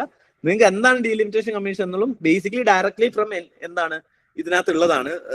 ലക്ഷ്മികാന്ത് ആണ്, ഡയറക്റ്റ് സ്റ്റേറ്റ്മെന്റ് ഫ്രം ലക്ഷ്മികാന്ത് ആണ്, അതിനകത്ത് അറിയാം. ഇനി അതല്ല എന്നുണ്ടെങ്കിലും നിങ്ങളൊന്ന് ബേസിക് ആയി ചിന്തിച്ചു കഴിഞ്ഞാൽ നിങ്ങൾക്ക് ഉത്തരം കിട്ടാവുന്നേ ഉള്ളൂ. ഏതായിരിക്കും ഉത്തരം?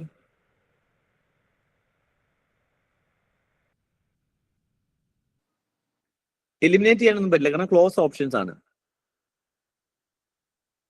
ഉത്തരം അറിയെങ്കിൽ കിട്ടും, അല്ലെങ്കിൽ തെറ്റിപ്പോവും.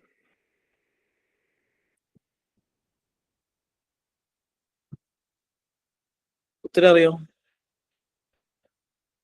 ഓക്കെ, ഡീലിമിറ്റേഷൻ കമ്മീഷൻ എപ്പോഴൊക്കെ ആയിരിക്കും വരിക? എപ്പോഴൊക്കെ ആയിരിക്കും ഡീലിമിറ്റേഷൻ കമ്മീഷൻ വരിക? എന്നാൽ എന്താണ് ഡീലിമിറ്റേഷൻ കമ്മീഷൻ? അതൊക്കെ നിങ്ങൾ അറിഞ്ഞിരിക്കണം. എന്നാണ് സെൻസസ് ടൈമിലല്ലേ സർ വരുന്നത്? സെൻസസിന് ശേഷമാണ് അപ്പോയിന്റ് ചെയ്യുക. എന്തിനാണ് ഡീലിമിറ്റേഷൻ കമ്മീഷൻ വെക്കുക? പോപ്പുലേഷൻ കൺട്രോളിംഗ് ഒക്കെ അങ്ങനെ. പോപ്പുലേഷൻ കൺട്രോളിനാണോ? Delimitation commission.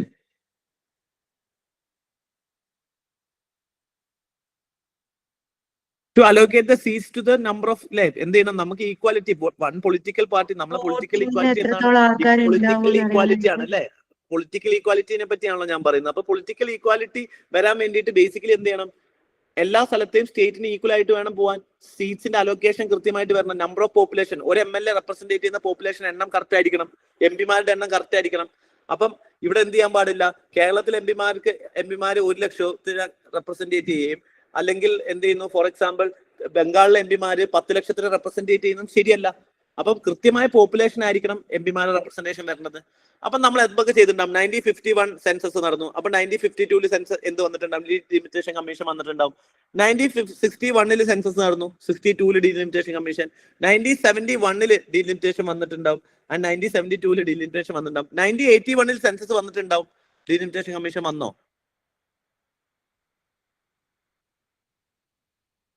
കാരണം 1970 ശേഷം എന്ത് സംഭവിച്ചു? ഇത് ഞാൻ ഇതിനകത്ത് എലിമിനേഷൻ ഒന്നുമില്ല, ഇത് ഫാക്ച്വൽ ആണ്. ഒരു എലിമിനേഷൻ ഞാൻ നിങ്ങൾക്ക് അറിയാൻ നോക്കാൻ വേണ്ടി വെറുതെ കിട്ടുന്നേ ഉള്ളൂ. 1970 ശേഷം എന്ത് സംഭവിച്ചു പറ? ഞാൻ പറഞ്ഞു ദ കോൺസ്റ്റിറ്റ്യൂവൻസി ആൻഡ് പോപ്പുലേഷൻ. പോപ്പുലേഷനുമായി ബന്ധപ്പെട്ട് എന്തെങ്കിലും 1970 ശേഷം സംഭവിച്ചോ?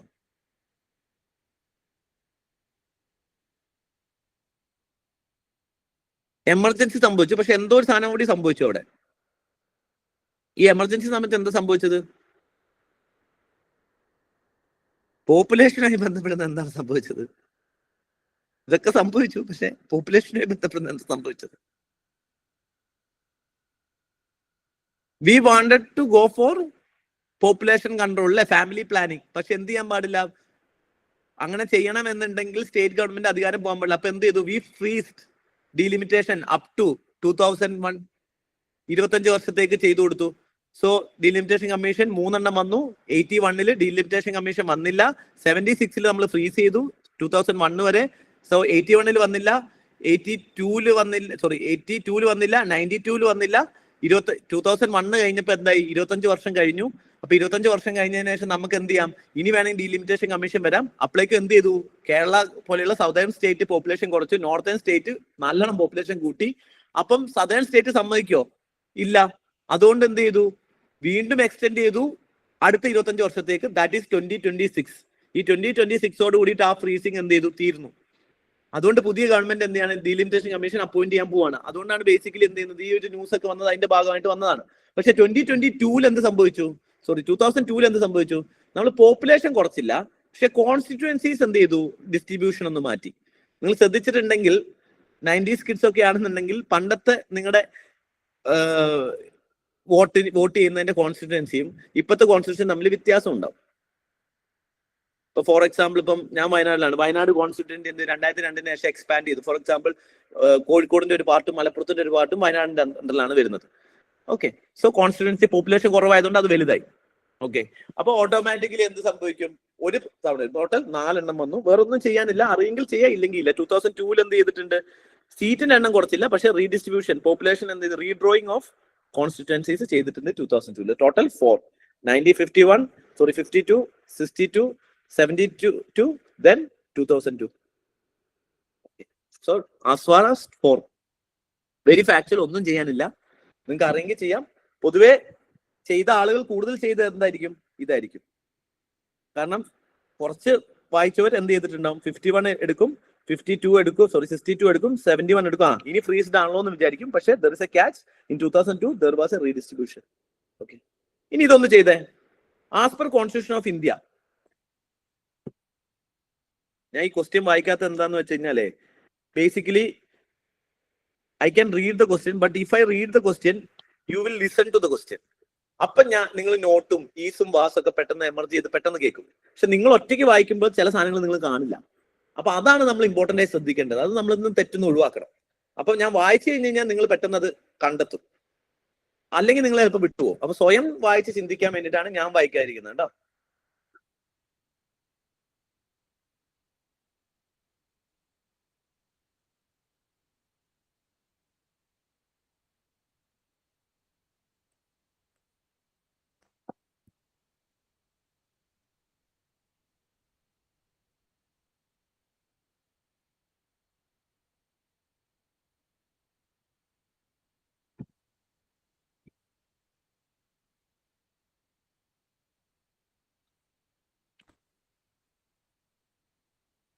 ഓക്കെ, ഇതിൽ ഏതൊക്കെ സ്റ്റേറ്റ്മെന്റ് കോൺസ്റ്റിറ്റ്യൂഷനലി ഇൻകൺസിസ്റ്റന്റ് ആണ്? വളരെ സിമ്പിൾ ആയിട്ടുള്ള ചോദ്യമാണ്. ഏതൊക്കെ എലിമിനേറ്റ് ചെയ്യാൻ നിങ്ങൾക്ക്?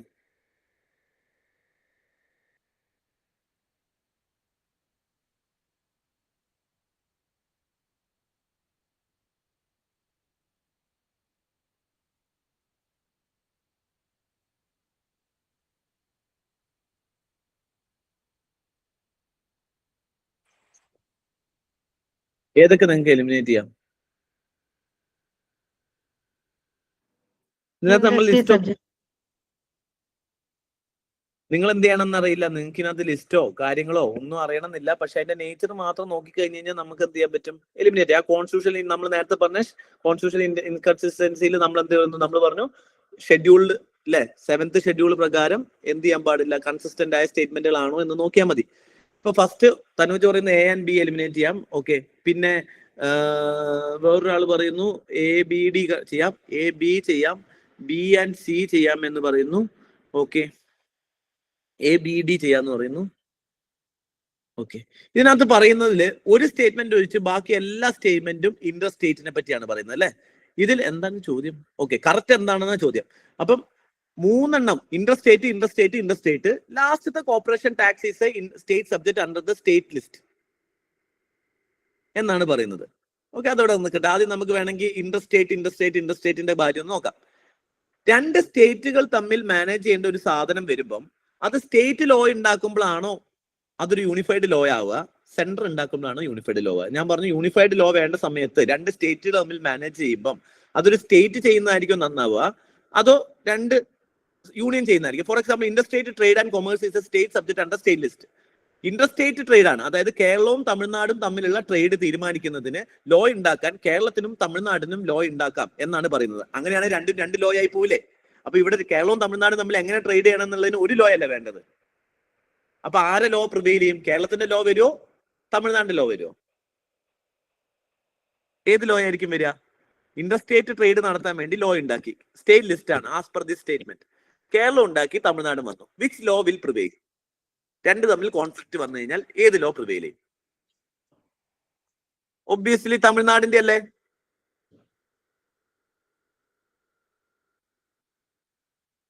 ശരിയല്ലേ? ശരിയാന്ന് പറയുന്നത് തംസപ്പ് തന്നെ. തംസപ്പ് അതെന്തിനാ തമിഴ്നാടിന്റെ ലോ ആവുന്നത്? എന്തിനാ പ്രിവെയിൽ ചെയ്യുന്നത്? ആകാശേ? സെൻട്രൽ ഗവൺമെന്റ് ആണ് സാർ ഉദ്ദേശിക്കുന്നത്. അല്ലല്ല, ഞാൻ ചോദിച്ചത് സ്റ്റേറ്റിന്റെ ആണോ തമിഴ്നാടിന്റെ? കേരള സ്റ്റേറ്റിന്റെ ആണോ തമിഴ്നാടിന്റെ ആണോ? ആകാശ് ഏതിന്റെ വരിക? ആകാശിനെ പിടിക്കാൻ വേണ്ടി ഞാൻ നിൽക്കുമായിരുന്നു. ആകാശേ വരുമോ? ഇല്ലല്ലോ.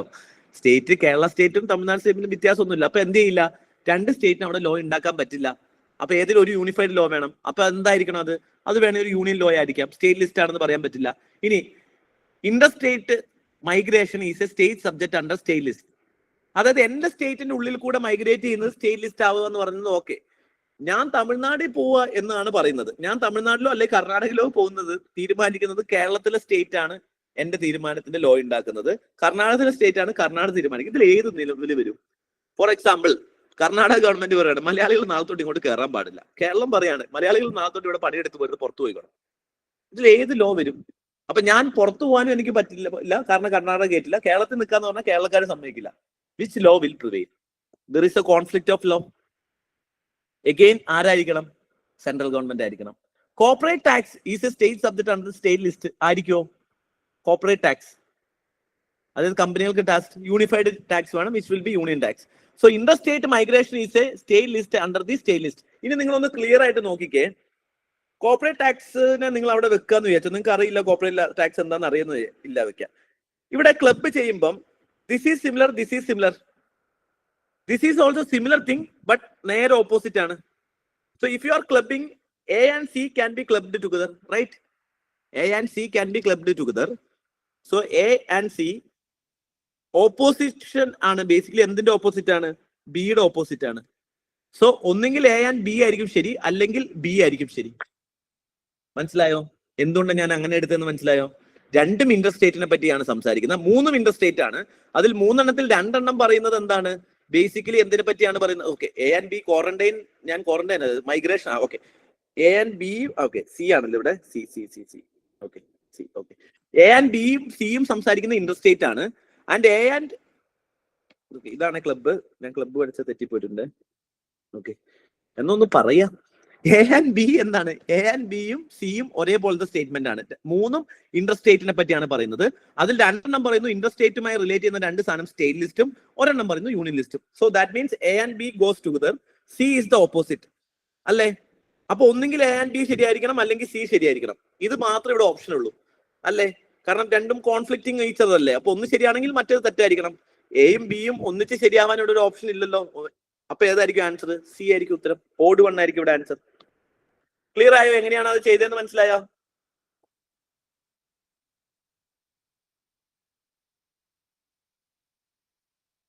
മനസ്സിലാവാത്ത ആരെങ്കിലും ഉണ്ടോ?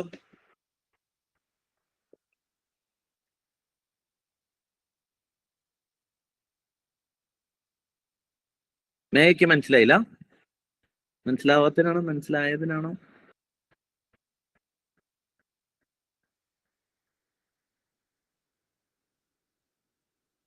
മനസ്സിലായി. ഓക്കെ,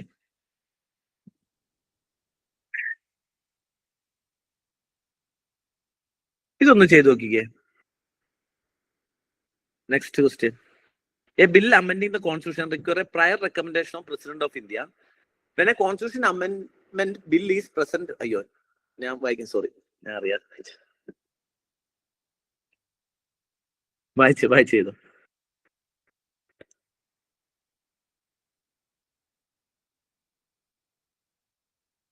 ശ്രദ്ധിച്ച് വായിക്കുക.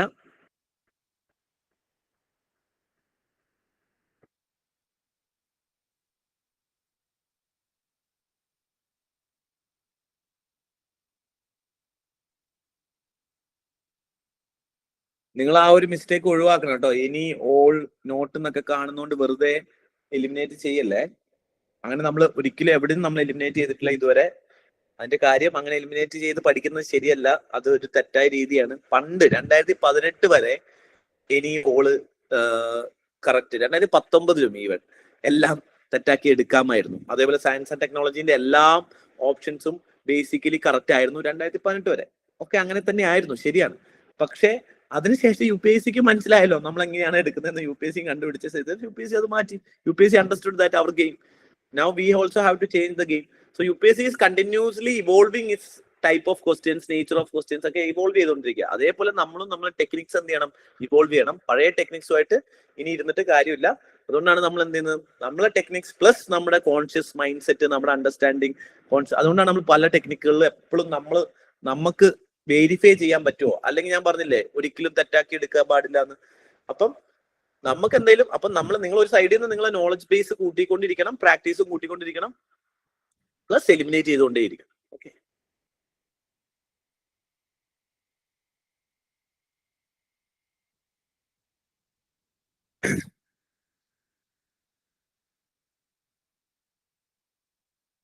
ഓക്കെ. ഏതൊക്കെ സ്റ്റേറ്റ്മെന്റ് ഇതിനകത്ത് നിങ്ങൾ ആദ്യം ഒഴിവാക്കും?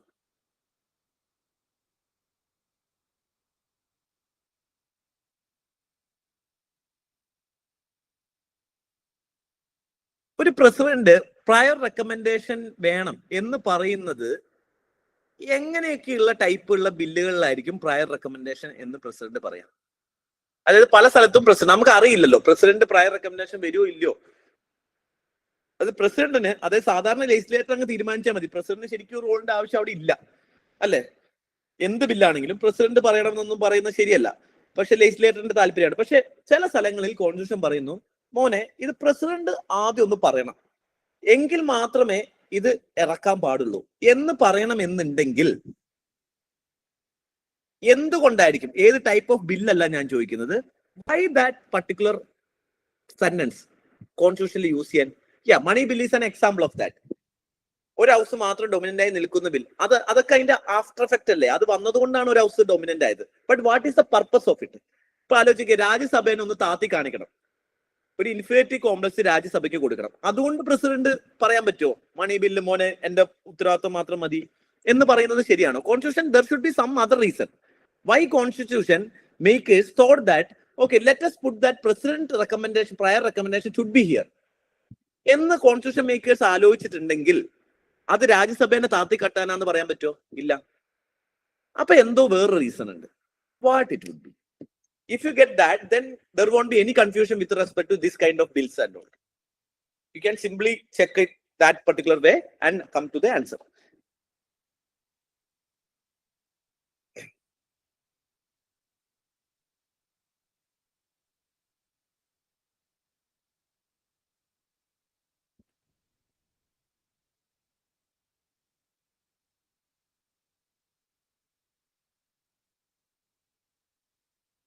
ഒന്നുകൂടി ഒന്ന് പ്രോപ്പർ ആയിട്ട് ഞാൻ പറഞ്ഞ സാധനം ഒന്ന് ആലോചിച്ചോ. ഞാനത് വിട്ടുപോയി. ഓക്കെ, ആലോചിച്ചേ. ബേസിക്കലി ഇത് എന്റെ 7 മണിക്കൂർ കഴിഞ്ഞു ഇന്ന് എന്റെ ക്ലാസ്സിന്റെ കണ്ടിന്യൂഷൻ. ഇത് എന്റെ 4ാമത്തെ ക്ലാസ് ആണ് ഇന്നത്തെ. 7.5 മണിക്കൂറായി. അതുകൊണ്ട് ആണ് ഇന്ന് ആക്ച്വലി 10 മിനിറ്റ് ലേറ്റ് ആയി പോയത്. പക്ഷെ ഇന്നലെ എല്ലാവരോടും ഓൺലൈൻ കാരണം എന്ന് പറഞ്ഞപ്പം ബേസിക്കലി ഇന്ന് കുറച്ച് പേര് അതുകൊണ്ട് കുറഞ്ഞു വീണ്ടും. ഇനി അതുകൊണ്ട് ഇനി പറയുന്നില്ല. State central conflict reduction. അപ്പൊ okay, now let's say that what is a money bill introduce ചെയ്തതിൽ എവിടെയാണ് സ്റ്റേറ്റും സെൻട്രൽ കോൺഫ്ലിക്ഷൻ വരുന്നത്? കോൺസ്റ്റിറ്റ്യൂഷൻ എന്തായാലും ഒരു 100 കണ്ടീഷൻ തന്നിട്ട് ഇങ്ങനെ പറയില്ല. എന്തെങ്കിലും ഒരു ഐഡിയയിൽ നിന്നായിരിക്കും ഐഡിയ കോൺസ്റ്റിറ്റ്യൂഷൻ മേക്കേഴ്സ് വരിക. Okay, nobody. Okay, let's come to that point. See, ചില കാര്യങ്ങൾ കോൺസ്റ്റിറ്റ്യൂഷൻ മേക്കേഴ്സിന് മനസ്സിലായി. ചില കാര്യങ്ങൾ ഗവൺമെന്റ് പോളിസി റിലേറ്റഡ് ആയിരിക്കണം. അതായത് ഗവൺമെന്റ് തീരുമാനിച്ചിട്ടില്ല എന്നുണ്ടെങ്കിൽ അത് ശരിയാവില്ല എന്ന് തീരുമാനിക്കുന്ന കാര്യങ്ങളിലൊക്കെ പ്രസിഡന്റ് പ്രയർ റെക്കമെൻഡേഷൻ വേണം. അതായത് മോസ്റ്റ് പ്രയോറിറ്റി അവിടെ എന്തായിരിക്കണം? ഗവൺമെന്റിനായിരിക്കണം. ഗവൺമെന്റിന്റെ പോളിസിക്ക് കോട്ടം തട്ടാത്ത രീതിയിലായിരിക്കണം അത് പോകേണ്ടത്. അപ്പം ഗവർണൻസ് സ്മൂത്ത് ആയിട്ട് പോകേണ്ട എല്ലാ സാധനത്തിലും ആർക്കായിരിക്കും, അല്ലെങ്കിൽ ഗവൺമെന്റ് ആണ് തീരുമാനം എടുക്കേണ്ട എല്ലാ സ്ഥലത്തും, അല്ലെങ്കിൽ ഗവൺമെന്റിന്റെ പ്രയോറിറ്റി അവിടെ കൊടുക്കണം എന്ന് തോന്നുന്ന എല്ലായിടത്തും പ്രസിഡന്റ് ആയിരിക്കും. For example, money bill, budget എല്ലാവർക്കും കൊടുക്കുക. ബജറ്റ് ആർക്കാണ് അവതരിപ്പിക്കാൻ പറ്റുള്ളൂ? With prior recommendation of president. Suppose I am avoiding prior recommendation of president, അല്ലെങ്കിൽ പ്രസിഡന്റ് ആണ് ബജറ്റ് അവതരിപ്പിക്കേണ്ടത്, അല്ലെ ബജറ്റ് എന്ന് പറയുന്നത് എന്താണ്? It's a kind of money bill, അല്ലെ? ടാക്സ് ഇൻക്രീസ് ചെയ്യുന്നു, ആർട്ടിക്കിൾ 110 മണി ബില്ലിൽ വരുന്നുണ്ട്, ബജറ്റിൽ ഫിനാൻസ് ബില്ലും ഉണ്ട്. അപ്പം ഇനി ബജറ്റ് അവതരിപ്പിക്കുമ്പോൾ മണി ബില്ലിലെ പ്രൊവിഷൻസ് ഞാൻ പറയാണ് പ്രസിഡന്റിന് പ്രയർ റെക്കമെൻഡേഷൻ ഇല്ല എന്ന് കോൺസ്റ്റിറ്റ്യൂഷൻ പറഞ്ഞിട്ടില്ലെങ്കിൽ, നാളെ നമ്മുടെ ഫോർ എക്സാമ്പിൾ റഹീം, CPM-ന്റെ റഹീം നാളെ ഒരു ബജറ്റ് ഉണ്ടാക്കിയിട്ട് പറയും ഞാൻ ബജറ്റ് അവതരിപ്പിക്കാന്ന് പറഞ്ഞു കഴിഞ്ഞാൽ, ആ ബജറ്റ് പാസ്സായാൽ ഗവൺമെന്റിന്റെ തീരുമാനങ്ങൾ നടത്താൻ പറ്റും? അല്ലെങ്കിൽ അങ്ങനെ ഒരു ബജറ്റ് പാസ്സാവുന്നത് കൊണ്ട് ഗവൺമെന്റിന് അത് തീരുമാനിക്കാൻ പറ്റില്ല, ഗവൺമെന്റ് സമയം വേസ്റ്റ് ആണ്. അപ്പം ചില കാര്യങ്ങൾ അത് ഗവൺമെന്റ് മാത്രമായിരിക്കണം ചെയ്യേണ്ടത്. ആരൊക്കെയാണ്? മണി ബിൽ, കാരണം എത്ര പൈസ ആര് സ്പെൻഡ് ചെയ്യണമെന്ന് തീരുമാനിക്കുന്നത് ഗവൺമെന്റിന്റെ പോളിസി അനുസരിച്ചാണ്. ഫിനാൻസ് ബിൽ, ഫസ്റ്റ് എഗെയിൻ ഗവൺമെന്റിന്റെ പോളിസി, മണി സ്പെൻഡ് ചെയ്യുന്ന കാര്യമാണ്. ഒരു സ്റ്റേറ്റിനെ ആൾട്ടർ ചെയ്യണോ സ്റ്റേറ്റിനെ മാറ്റണോ എന്ന് തീരുമാനിക്കുന്നതിൽ ബേസിക്കലി ആര് തീരുമാനിക്കണം? ഗവൺമെന്റ് ആണ് തീരുമാനിക്കേണ്ടത്. വേറെ നാളെ വന്നിട്ട് വേറെ ഫോർ എക്സാമ്പിൾ സ്റ്റേറ്റിനെ ഓൾട്ടർ ചെയ്യണം എന്നുള്ള ബില്ല്, അല്ലെങ്കിൽ കേരളത്തിനെ 2 മാറ്റിയിട്ട് ഒന്ന് നോർത്ത് കേരള വേറെയും സൗത്ത് കേരള വേറെ ആയിട്ട് തിരിക്കണം എന്ന് പറഞ്ഞു കഴിഞ്ഞിട്ട് ഒരു ബില്ല് പ്രസിഡന്റിന്റെ റെക്കമെൻഡേഷൻ ഇല്ലെങ്കിൽ നാളെ ഓപ്പോസിഷനിലുള്ള ഒരാൾക്ക് റീജിയണൽ പൊളിറ്റിക്സ് വരും, ഓപ്പോസിഷനിലുള്ള ഒരാൾക്ക് പോയിട്ടും ചെയ്യാൻ പറ്റും. അപ്പൊ ഗവൺമെന്റിന്റെ ഡയറക്ഷൻ ആയിരിക്കണം. So whenever there should be a government direction, ഗവൺമെന്റിന്റെ കൺട്രോളിലായിരിക്കണം സാധനം വരുന്ന എല്ലാ കേസിലും there should be prior recommendation of president. This is constitutional consistency. That is why in certain cases, though president do not have any role in legislation, the constitution provided a president prior recommendation so that government policies get upper hand. So there are 2 kind of bill. So നിങ്ങൾ parliament board കേട്ടുകയാണെങ്കിൽ there is a 2 boards. One is treasury bench എന്ന് വിളിക്കുക. What is treasury bench? It is a bench by the government. Treasury ബെഞ്ചിനെ വിളിക്കുന്ന പാർലമെന്റിൽ. ഇപ്പൊ നിങ്ങൾ speech ഒക്കെ ഇട്ട് കഴിഞ്ഞാൽ my below treasury bench said that എന്ന് പറയുന്നതിന് അർത്ഥം എന്താണ്? Basically treasury bench are government side bill. അതായത് ബി ജെ പി ആണെങ്കിൽ ബി ജെ പിക്കാർ ഇരിക്കുന്ന അല്ലെങ്കിൽ ഗവൺമെന്റ് ഒഫീഷ്യൽസ് ഇരിക്കുന്ന, ഗവൺമെന്റ് എക്സിക്യൂട്ടീവ് മെമ്പേഴ്സ് ഇരിക്കുന്ന ബെഞ്ചിനെയാണ് ബേസിക്കലി പാർലമെന്റിൽ ട്രഷറി ബിൽ എന്ന് ബെഞ്ച് എന്ന് പറയാം. ഇനി അതല്ലാന്നുണ്ടെങ്കിൽ ഫോർ എക്സാമ്പിൾ ഗവൺമെന്റ് പേഴ്സൺ എന്ന് പറയുന്നത് എന്താണ്? ബേസിക്കലി റൂൾഡ് ബൈ ഗവൺമെന്റ് പാർട്ടിയിൽ നിന്ന് വരുന്ന ആളുകൾക്ക് മാത്രമേ അത് ചെയ്യാൻ പറ്റുള്ളൂ. അതുകൊണ്ടാണ് president prior. You got the understanding? Now tell me, constitutional amendment bill prior recommendation of president ആവും എന്നുള്ളത് നിങ്ങൾക്ക് പഠിച്ചിരിക്കാം. അതല്ലാതെ തന്നെ നിങ്ങൾക്ക് പറഞ്ഞൂടെ അത് പറ്റില്ല എന്ന്? കാരണം ഇവിടെ കോൺസ്റ്റിറ്റ്യൂഷൻ അമെന്റ് ചെയ്യാന്ന് പറയുന്നത് ഗവൺമെന്റിന്റെ ഡയറക്ഷൻ ആണോ? അല്ല. കോൺസ്റ്റിറ്റ്യൂഷൻ അമെന്റ് ചെയ്യുന്നത് ആരുടെ ആവശ്യമാണ്? ഗവൺമെന്റിന് എന്തുണ്ട്? അപ്പർ ഹാൻഡ് ഉണ്ടാവും, കാരണം മജോറിറ്റി ഉണ്ടാവും. പക്ഷേ കോൺസ്റ്റിറ്റ്യൂഷൻ അമെന്റ് ചെയ്യുക എന്ന് പറയുന്ന ഒരു ഗവൺമെന്റ് സ്പെസിഫിക് ആയിട്ടുള്ള സാധനമാണോ അതോ ഒരു രാജ്യത്തിന് സ്പെസിഫിക് ആയിട്ടുള്ള സാധനമാണോ? ഒരു രാജ്യത്തിന് വേണ്ടിയിട്ടുള്ളതാണ്. അപ്പൊ സ്വാഭാവികമായിട്ടും അവിടെ ആർക്ക് വേണമെങ്കിലും എന്ത് ചെയ്യാം? കോൺസ്റ്റിറ്റ്യൂഷണൽ അമെന്റ്മെന്റ് ബില്ല് കൊണ്ടുവരാം. അതുകൊണ്ട് തന്നെയാണ് ഇവിടെ പ്രസിഡന്റിന്റെ റെക്കമെൻഡേഷൻ വേണ്ട എന്ന് പറയുന്നത്. അപ്പം a bill amending the constitution prior recommend president വേണോ? വേണ്ട. ഫസ്റ്റ് സ്റ്റേറ്റ്മെന്റ് എലിമിനേറ്റ് ചെയ്തൂടെ? ഇതല്ലാതെ നിങ്ങൾക്ക് അറിയാം. But I am giving you a more clarity on polity so that next time you read polity you will think like this. So next time when a question comes, you can think like this perspective.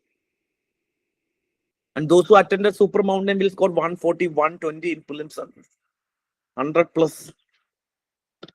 ഇല്ലേ? Score ചെയ്യില്ലേ?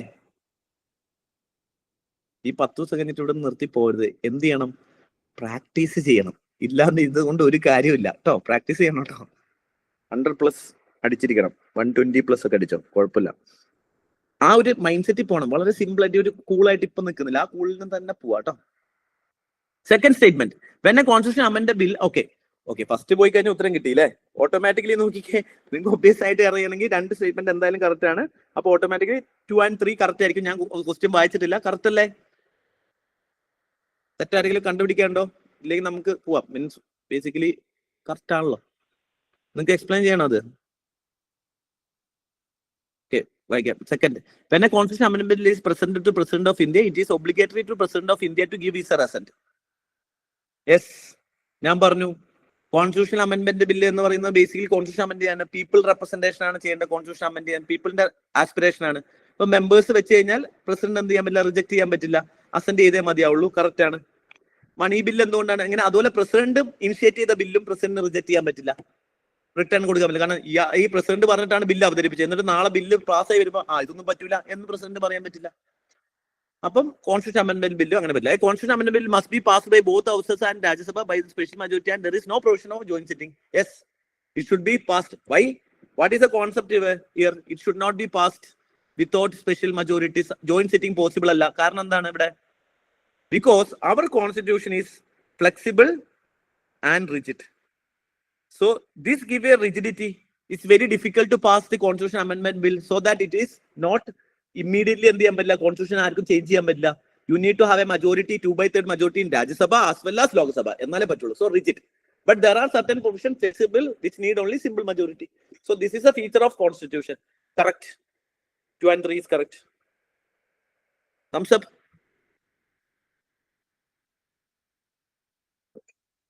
ഇല്ലാതെ ഒരു work കിടക്കില്ല. Sir, ഈ സ്റ്റേറ്റ്മെന്റിലെ contradictory statement ആണല്ലോ ഫസ്റ്റും സെക്കൻഡും അല്ലേ?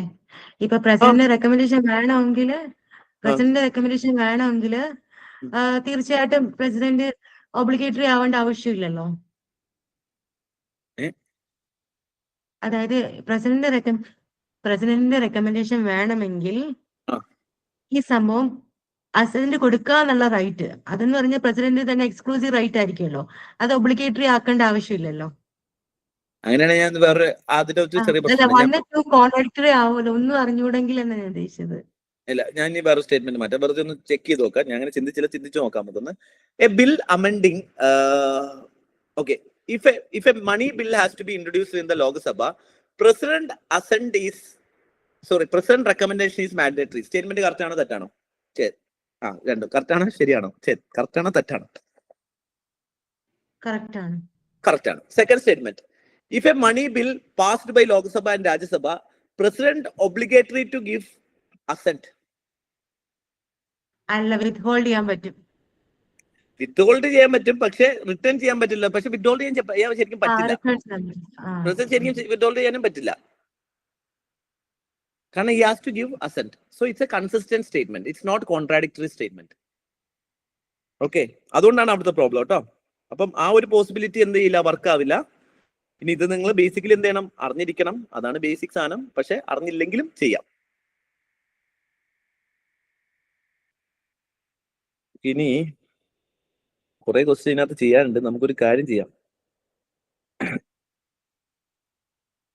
ഇന്ന് നമുക്ക് ഈ ഒരു ക്വസ്റ്റ്യൻ കൂടി കഴിഞ്ഞിട്ട് നിർത്താം. ഞാനും ടയർഡാണ്. നാളെ ഈ ക്വസ്റ്റ്യൻ, ബാക്കിയുള്ള ക്വസ്റ്റ്യൻസ് ഒക്കെ ഈ ടെക്നിക്സ് ഒക്കെ പഠിച്ചു കഴിഞ്ഞിട്ട് പിന്നെ നമ്മളൊരു ഫുൾ കുറച്ചെണ്ണം പ്രാക്ടീസ് ചെയ്യാം കേട്ടോ. അന്നേരം നമുക്ക് ഇതൊക്കെ വീണ്ടും എടുക്കാം, ചെയ്യാത്ത ക്വസ്റ്റ്യൻസ് ഒക്കെ. ഇതൊന്നും ഇതുകൂടി ചെയ്തിട്ട് നമുക്ക് നിർത്താം. ഇന്ന് ക്ലാസ് ലേറ്റ് ആയത് basically I was late because of so many other engagement. നാളെ 7 മണി വരെ ഉണ്ടാവും. Okay, so that's why sorry for that. Just 10 minutes and fine.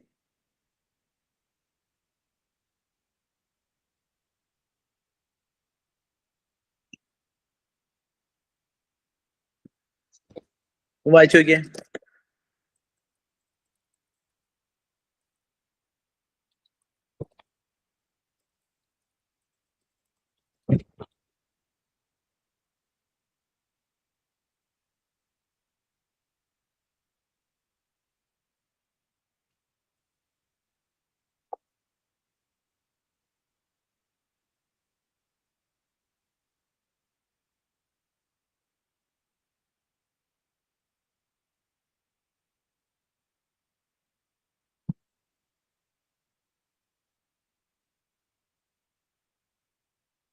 First statement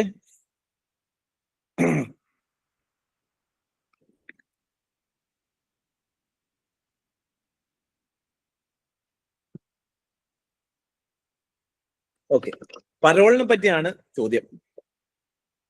parole reject ചെയ്യാൻ പറ്റില്ല എന്ന് പറയുന്നത്, ഇത് ശരിയാണെന്ന് പറയുന്നവർ കൈപൊക്കിക്കേ.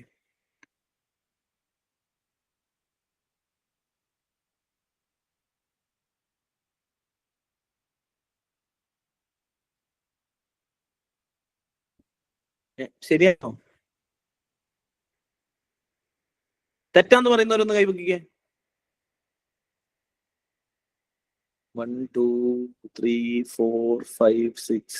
ഓക്കെ, സെക്കൻഡ് സ്റ്റേറ്റ്മെന്റ് തെറ്റാണെന്ന് പറയുന്നവർ കൈപൊക്കിക്കേ.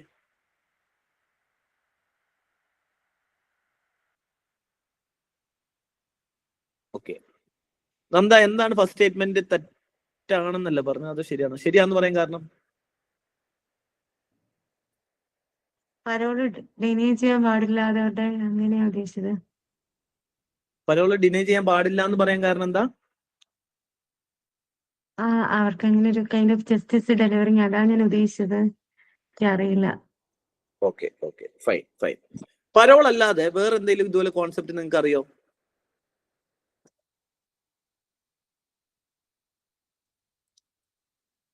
കേട്ടിട്ടുണ്ടോ? അഡ്വക്കേറ്റ്സിനെ വെക്കുന്നതാണോ? ഏതാ? അഡ്വക്കേറ്റ്സിനെ വെക്കുന്നതാണോ സർ?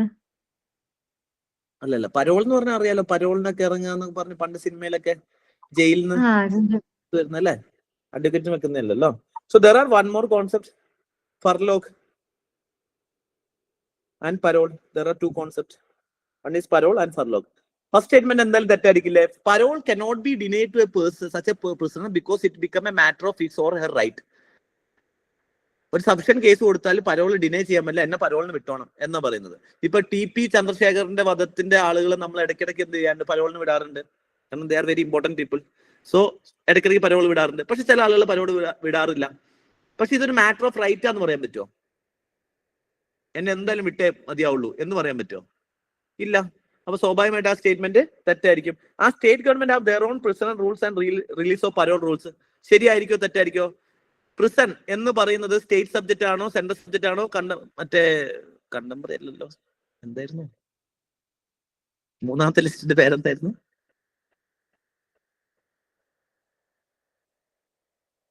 സ്റ്റാർമേറ്റ്. Concurrent list. എന്റെ ബ്രെയിൻ തീർന്നു കേട്ടോ. അപ്പൊ ഇനി കൺകറന്റ് ലിസ്റ്റ് ഏതിലാ വരിക? സ്റ്റേറ്റ് ലിസ്റ്റ് എന്നാ പറഞ്ഞത് അല്ലേ? ഓക്കെ, സ്റ്റേറ്റ് ലിസ്റ്റിലാണ് വരിക. സ്റ്റേറ്റ് പ്രസിഡന്റ് എന്താണ്? സ്റ്റേറ്റ് ലിസ്റ്റിലാണ്. അപ്പൊ സ്വാഭാവികമായിട്ട് ഇതെന്താണ്? ഒത്തുപോകും. ഇനി ഇതെന്താ ഒത്തുപോകില്ല. കാരണം എന്താണ്? റൈറ്റ് ആണെന്ന് പറയാൻ പറ്റില്ല. ഇനി ഞാൻ വേറൊരു സ്റ്റേറ്റ്മെന്റ് മാറ്റുവാണ്. Furlough is consider as a matter of right. ശരിയാണോ തെറ്റാണോ?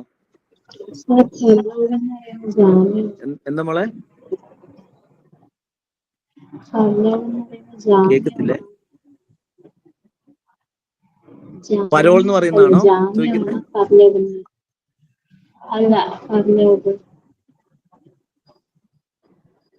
Okay, bail is a different concept.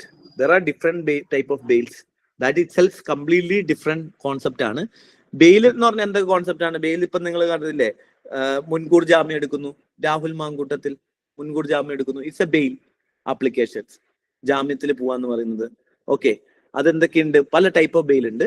പരോളും ഫെർലോഗും എന്ന് പറയുന്നത് basically furlough is a matter of right. Furlough എന്ന് പറഞ്ഞു കഴിഞ്ഞാൽ ബേസിക്കലി നിങ്ങളുടെ ശിക്ഷേന്റെ ബാധയാണ്. അതായത് വൺസ് യു കൺവിക്റ്റഡ്, നിങ്ങൾ ശിക്ഷിക്കപ്പെട്ട് കഴിഞ്ഞു കഴിഞ്ഞാൽ, ഫോർ എക്സാമ്പിൾ നിങ്ങൾ ഒരു 15 വർഷത്തേക്ക് ശിക്ഷിച്ചു. പക്ഷെ 15 വർഷവും നിങ്ങൾ ജയിലിൽ അടച്ചു കഴിഞ്ഞാൽ നിങ്ങൾക്ക് ഭ്രാന്തായി പോകും, ചിലപ്പോൾ നിങ്ങൾക്ക് മാനസിക പ്രശ്നം വരും. പക്ഷെ നമ്മുടെ ഉദ്ദേശം എന്താണ്? നമ്മുടെ ഉദ്ദേശം 15 വർഷം കഴിഞ്ഞിട്ട് ഈ മനുഷ്യനെ നല്ലൊരു മനുഷ്യനാക്കി സൊസൈറ്റിയിലേക്ക് ഇറക്കി വിടണം. അപ്പൊ ഇടയ്ക്കിടയ്ക്ക് സോഷ്യൽ ഇന്ററാക്ഷൻസ് വേണം. എങ്കിൽ മാത്രമേ എന്ത് ചെയ്യാവുള്ളൂ, ഇയാൾ നല്ലൊരു മനുഷ്യനായി വരുള്ളൂ.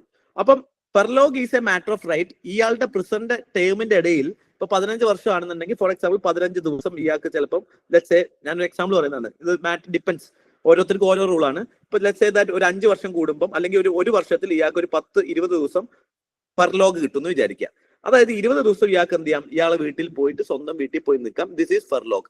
This is a matter of right. ഇയാളുടെ സ്വഭാവം നന്നാക്കാൻ വേണ്ടിയിട്ടും ഇയാൾ ആ സൊസൈറ്റിയുമായിട്ട് കറക്റ്റ് ആയിട്ട് പോകുന്നുണ്ടോ എന്ന് നോക്കാൻ വേണ്ടിയിട്ടാണ് ഇടയ്ക്കിടയ്ക്ക് പുറത്തു വിടുന്നത്. ഓക്കെ, അപ്പം അത് ഫെർലോഗ് ആണ്. ഈ 20 ദിവസം എന്ന് പറയുന്നത് ഇയാളുടെ ശിക്ഷയിൽ നിന്ന് കുറയ്ക്കുകയും ചെയ്യും. പക്ഷെ പരോൾ എന്ന് പറയുന്നത് സ്പെഷ്യൽ സിറ്റുവേഷൻ. ഫോർ എക്സാമ്പിൾ ഇപ്പം TP ചന്ദ്രശേഖരൻ അവരുടെ വീടിന്റെ പാലുകാച്ചിലുണ്ടായി. വീടിന്റെ പാലുകാച്ചിൽ വലിയ ഇമ്പോർട്ടന്റ് ഇവന്റ് ആണ്. അപ്പൊ പരോളിന് വിടും. ഇപ്പം നിങ്ങളുടെ കല്യാണം, മക്കളെ കല്യാണം, ഇപ്പം എന്തെങ്കിലും മരണം, ഇങ്ങനെയുള്ള സിറ്റുവേഷൻ, സ്പെഷ്യൽ സിറ്റുവേഷനിൽ പെട്ടെന്നൊന്ന് പുറത്തു പോകണം.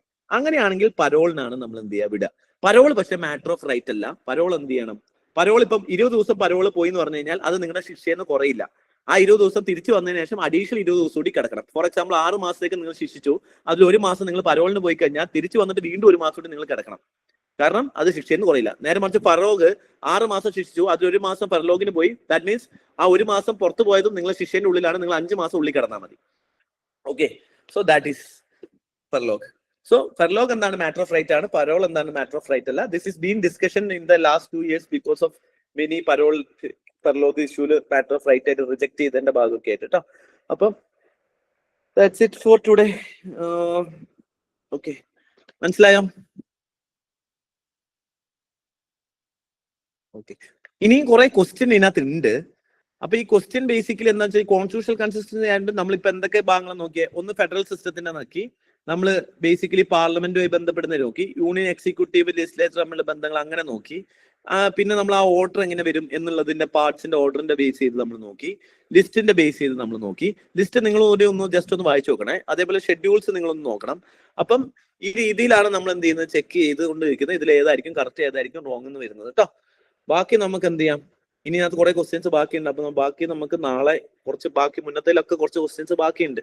അപ്പൊ നമുക്ക് അത് ഒരു ദിവസത്തേക്ക് എന്ത് ചെയ്യാം? ബാക്കിയുള്ളതെല്ലാം ചെയ്യാത്തതെല്ലാം നമുക്ക് എല്ലാത്തിന്റെയും ചെയ്യാത്തത് നമുക്ക് പിന്നീടുള്ള ദിവസങ്ങളിൽ നമുക്ക് ചെയ്യാം. നാളെ 7 മണിക്ക് തന്നെ will start. That's it and thank you so much for participating. ഒരു റിവ്യൂ ഫോം ഇട്ടിട്ടുണ്ട് ടെലിഗ്രാമിൽ, കണ്ടായിരുന്നോ? അതിലൊന്ന് റിവ്യൂ തരുമായിരുന്നുണ്ടെങ്കിൽ എന്തെങ്കിലും മാറ്റം വരുത്താൻ അതിടാം. അതുപോലെ തന്നെ നമുക്ക് ഇതിന്റെ ഒരു സെക്കൻഡ് സീസൺ കൂടി വരുന്നുണ്ട്. അപ്പൊ അതിന്റെ ഒക്കെ ഒന്ന് പ്രൊമോട്ട് ചെയ്യാൻ കൂടി വേണ്ടി ഉപയോഗിക്കാമായിരുന്നു. അപ്പൊ ഒരു ഗിവ് ആൻഡ് ടേക്ക്. നിങ്ങളെ പേരൊന്നും ഉപയോഗിക്കില്ല, ഞാൻ പറഞ്ഞത് കമന്റ്സ് എന്തെങ്കിലും ഉണ്ടെങ്കിൽ ഉപയോഗിക്കാം. Okay, that's it. ഓക്കെ, നാളെ കാണാം. Good night. Thank you. Thank you.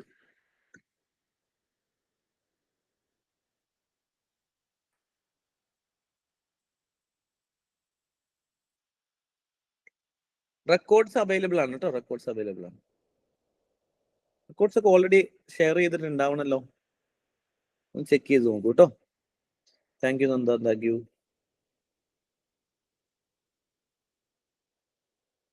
Nanda ഇത് കിട്ടിയോ നിനക്ക്? ഏതാ ആളെ സർ? കിട്ടിയോ? ആളെ കിട്ടിയോ?